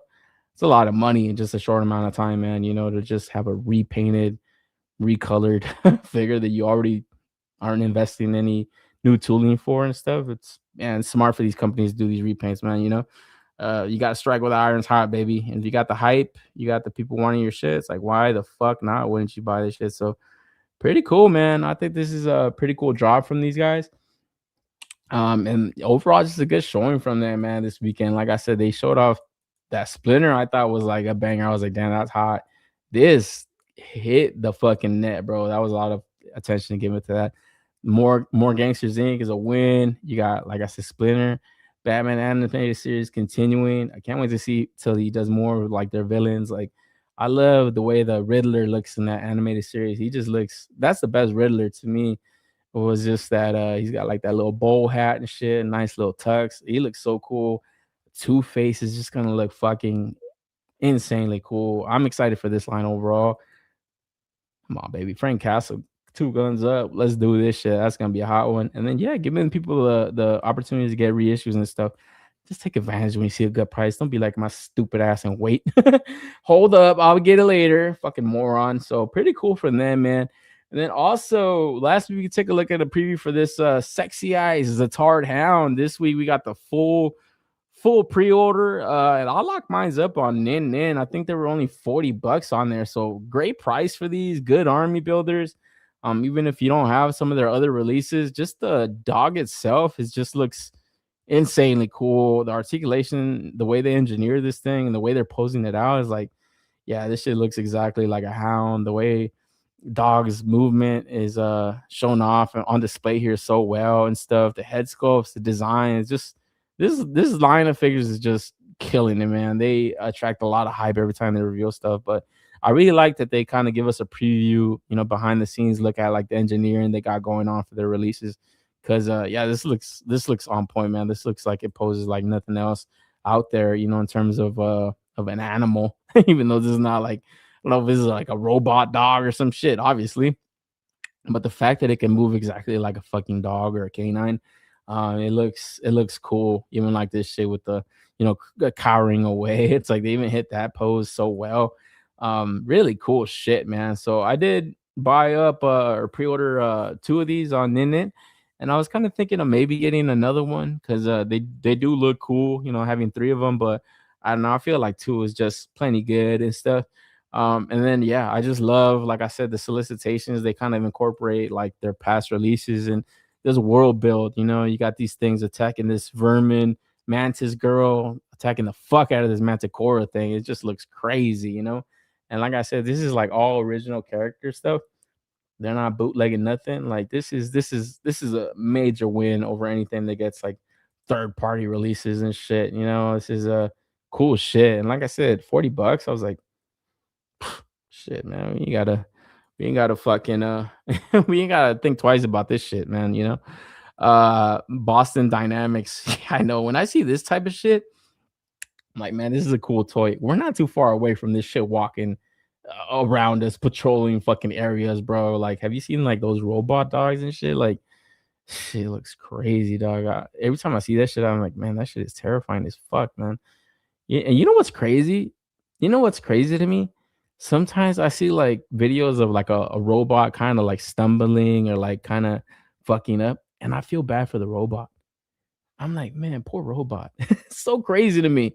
I was like, oh, that's fucked up. That robot's like stumbling or hitting itself, and I'm like, it's malfunctioning, and I feel bad for these fucking things. I'm like, but they're not alive. It's like I shouldn't feel anything for these fucking things, but I still do. It's so crazy, bro. And I feel like I'm not the only person out there that has that feeling, but it's not really talked about a lot.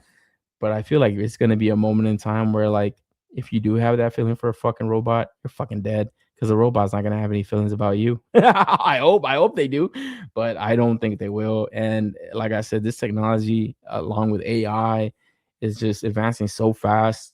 One of these days, we're gonna figure out that we are plugged into the fucking matrix, and that yeah, this is all fucking illusion, baby. This is all fucking just something that's playing for us individually, man. So pretty crazy. Pretty crazy, guys. I like how I go on these like weird tangents and shit, right? Pretty just normal guy. And then we got some previews to this Acid Rain Novark Wave 2, man. God damn, these figures went by fast, bro. That Wave 1 instantly sold out on BBTS. I was like, fuck, I guess that was my opportunity to get them, man. Didn't get any of them. I was like, fuck. That 4-pack was like 140, and that shit just dried up quick. But man, they are coming with some exciting shit, man. I see a lot of people picking up their stuff, and yeah, even them previewing stuff out on their Instagram and shit. Looks like Wave 2 already getting prototypes and shit, some gray models. So should be seeing these not too far away.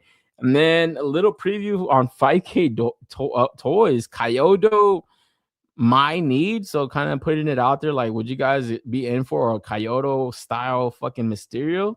Fuck yeah. Like, who wouldn't? This shit looks awesome, man. This shit looks off the hook. Like, best Mysterio figure out there? Easily, dude. Like, easily.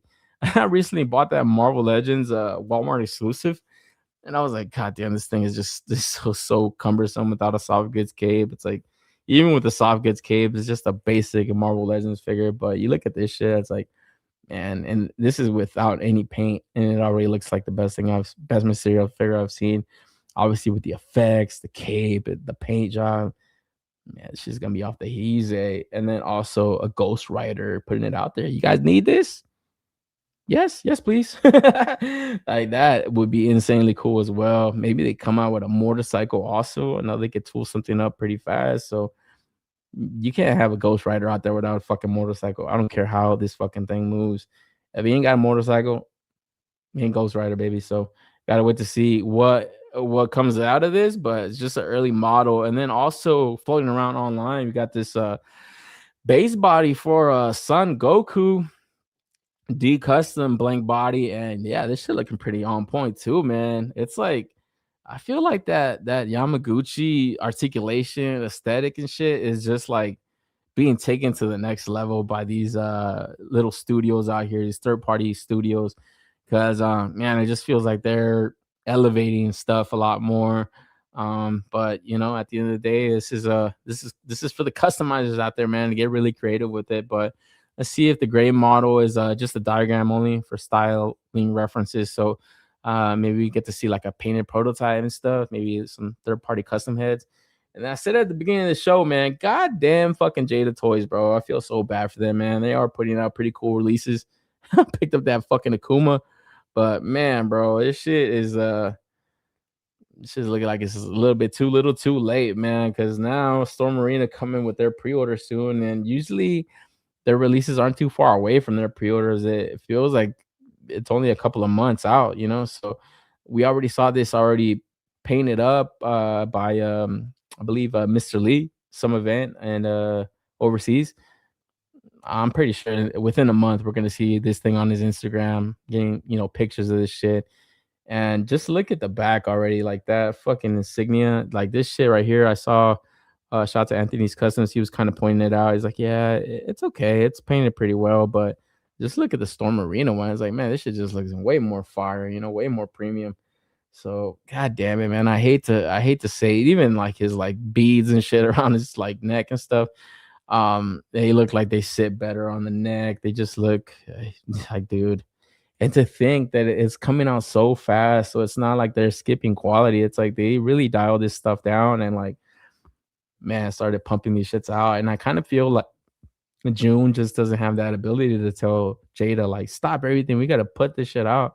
They're not an action figure company. They're more die-cast vehicle company. What can you do, man? It's like, damn, you got to just kind of sit and watch somebody else eat your fucking lunch. That's a bad feeling, man. I gotta hold out hope that their missile line comes out strong and they find a ways to pivot into something else, man. Because it looks like the Street Fighter market is closed for business, baby. Yeah, looks like New Kids on the Block won, man. Kicked you out, man. Kicked you out of your own party. So that kind of sucks for them, but good for the collectors, man. I think we eat better when companies have competition, and when the competition is coming on point, man, it's good. Because even that too, I did notice that on this Akuma that, yeah, like, and Anthony's Custom brought it up too. I had noticed that, like, man, it does look kind of like big at the waist, kind of more boxy. And right here, you could already tell, like, this dude's waist is a lot slimmer. So it's like, yeah, like, damn, dude, and it's like, this is, according to them, this is like a retooled like torso for, being able to do the Hadouken and all that stuff. But yeah, overall, it's like, look at his torso, bro. Look at his waist compared to this waist on the Storm collectibles. It's like, man, that dude is looking too boxy, bro. He's looking too stocky. And just look at the necklace, bro. Look at just how much of a pain in the ass that shit is. Like, see this all over online. People are talking about this shit. Look at that shit, bro. It's like, that shit is just like not it with that plastic they put through that shit. It's like floats. Not good. Not good. It's a cool figure. It poses pretty well. Like I said, what to expect from Jada, but man, god damn it, bro. God fucking damn it. It's like these guys are just way better. Kind of makes me kind of almost regret going so deep in the Jada stuff, but I just want to finish out that Street Fighter 2, and then anything out for 3, I'm just gonna continue with Jada. I don't think I'm even gonna give opportunity. I'm gonna continue with Storm Arena. I don't think I'm gonna give an opportunity at the Jada stuff. I don't know. Don't think so, but too early to call right now because we've seen nothing from them. I don't even think they're gonna do it anymore, to be quite honest. But we got to finish with this, guys. It's been 3-hour show. Little controversy this week. Wouldn't be the toy community if we didn't have controversy, right? Like, holy fucking shit, what a debacle here that we have. Because coming in with the 2026 is going to be legendary post from Mythic Legions, 4 Horsemen. We have the Legendary Warrior available at 4 Horsemen live events for 2026. So this was going to be their traveling figure, their con exclusive at all the cons that they go to, obviously. Who does she look like? What does she look like, guys? Just a warrior, just a barbarian, just a female barbarian, right? No big deal. Who does she look like, guys? You know who I think she looks like? She looks like a fucking repainted Hesco that they repainted to hell and back. That's what I think she looks like. I think she looks like that fucking generic female Mythic Legions figure that we've seen 1,000 times. But who does she really look like? He starts to look at this character and has a really distinct hair color compared to other female barbarians where, yeah, she can have blonde hair. She can have black hair. She had paint on her face. But that red hair is really distinct to a certain female warrior. And for these guys to just put it out there as their legendary warrior, kind of an homage, you're fucking playing with fire, man. And like I said, when you do homage figures, you don't fucking blast it out there on social media. You don't fucking put it out there that you're fucking, making this shit and you're gonna have it at all your events. You should sneak this in. You shouldn't have it as the main selling point. Cause like I said, you see this shit, and when I saw it, I said, "Oh, Red Sonja custom, Red Sonja homage." That's what I thought right away. I said, "Red Sonja homage." I looked at these extra head sculpts and I was like, "Who the fuck is gonna use that black hair one? Who's gonna use that blonde hair one?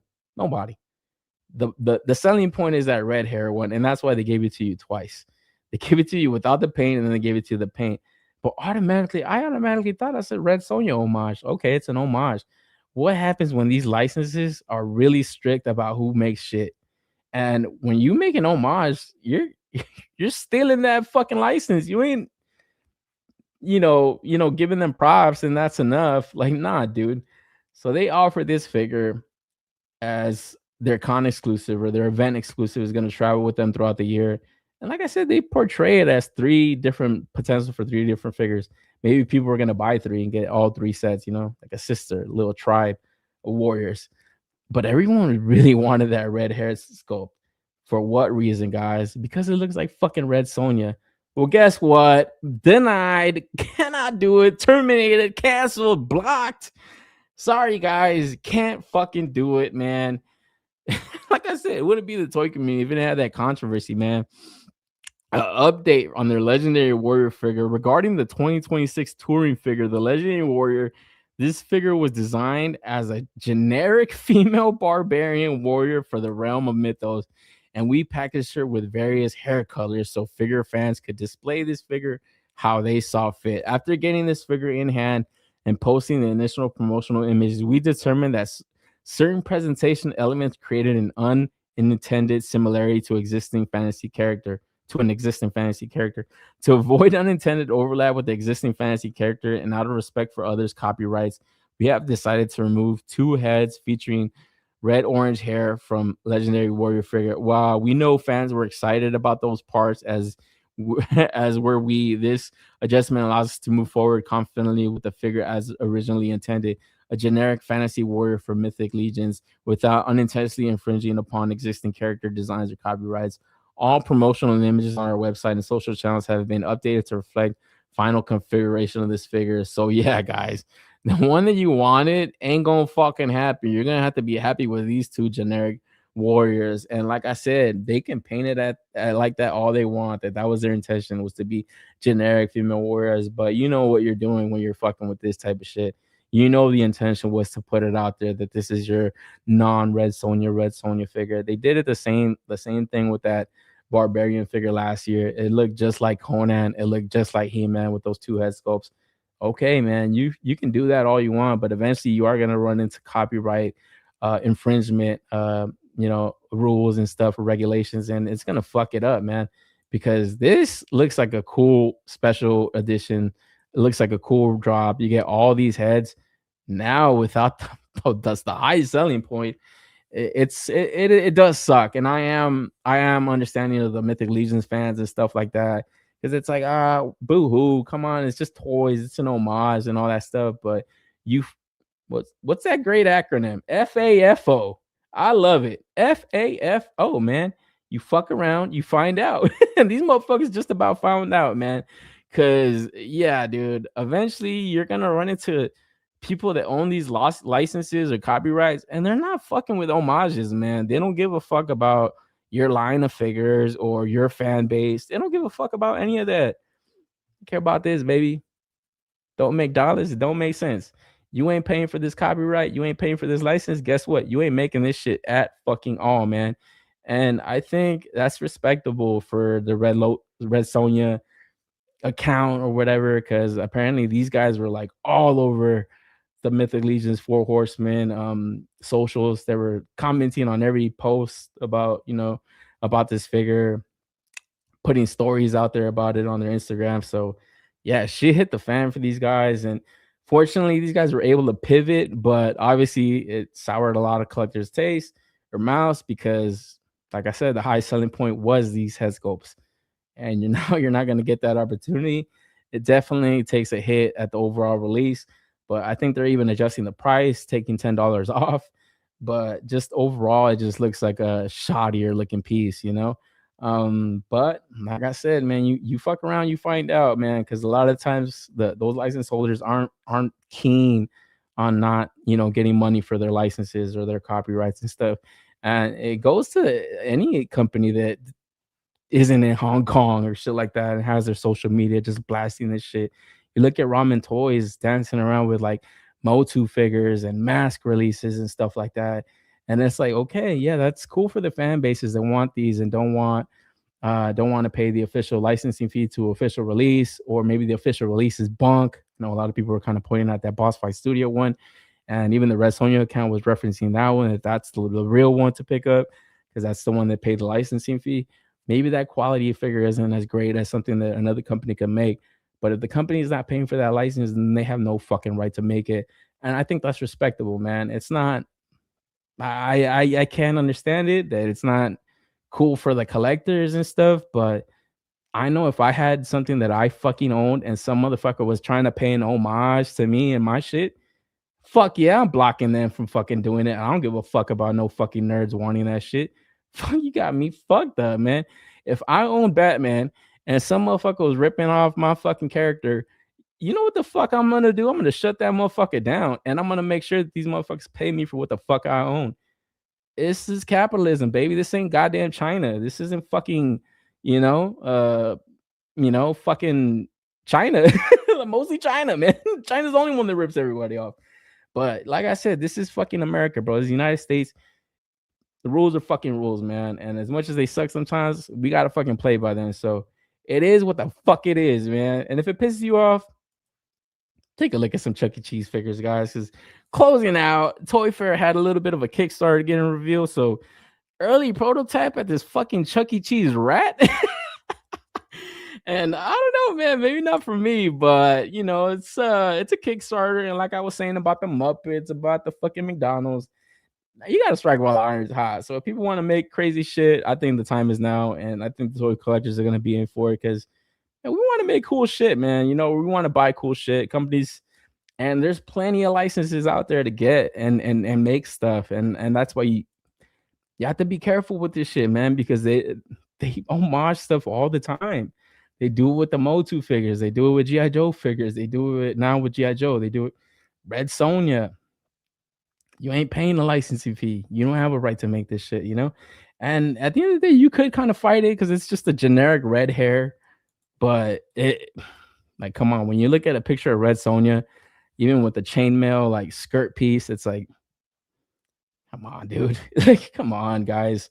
We don't have to fucking, we don't have to fucking argue about this so much and stuff. And like I said, at the end of the day, it does suck for the toy collectors and the fans that wanted it, but that's the risk you take when you fuck around.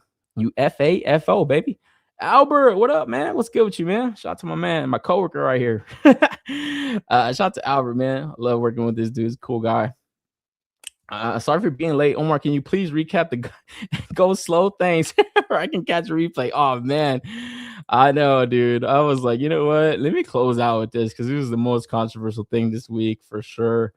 They purposely had a Red Sonja figure. They are hoping some of their customers don't hear the announcement. That's some dirty pooling.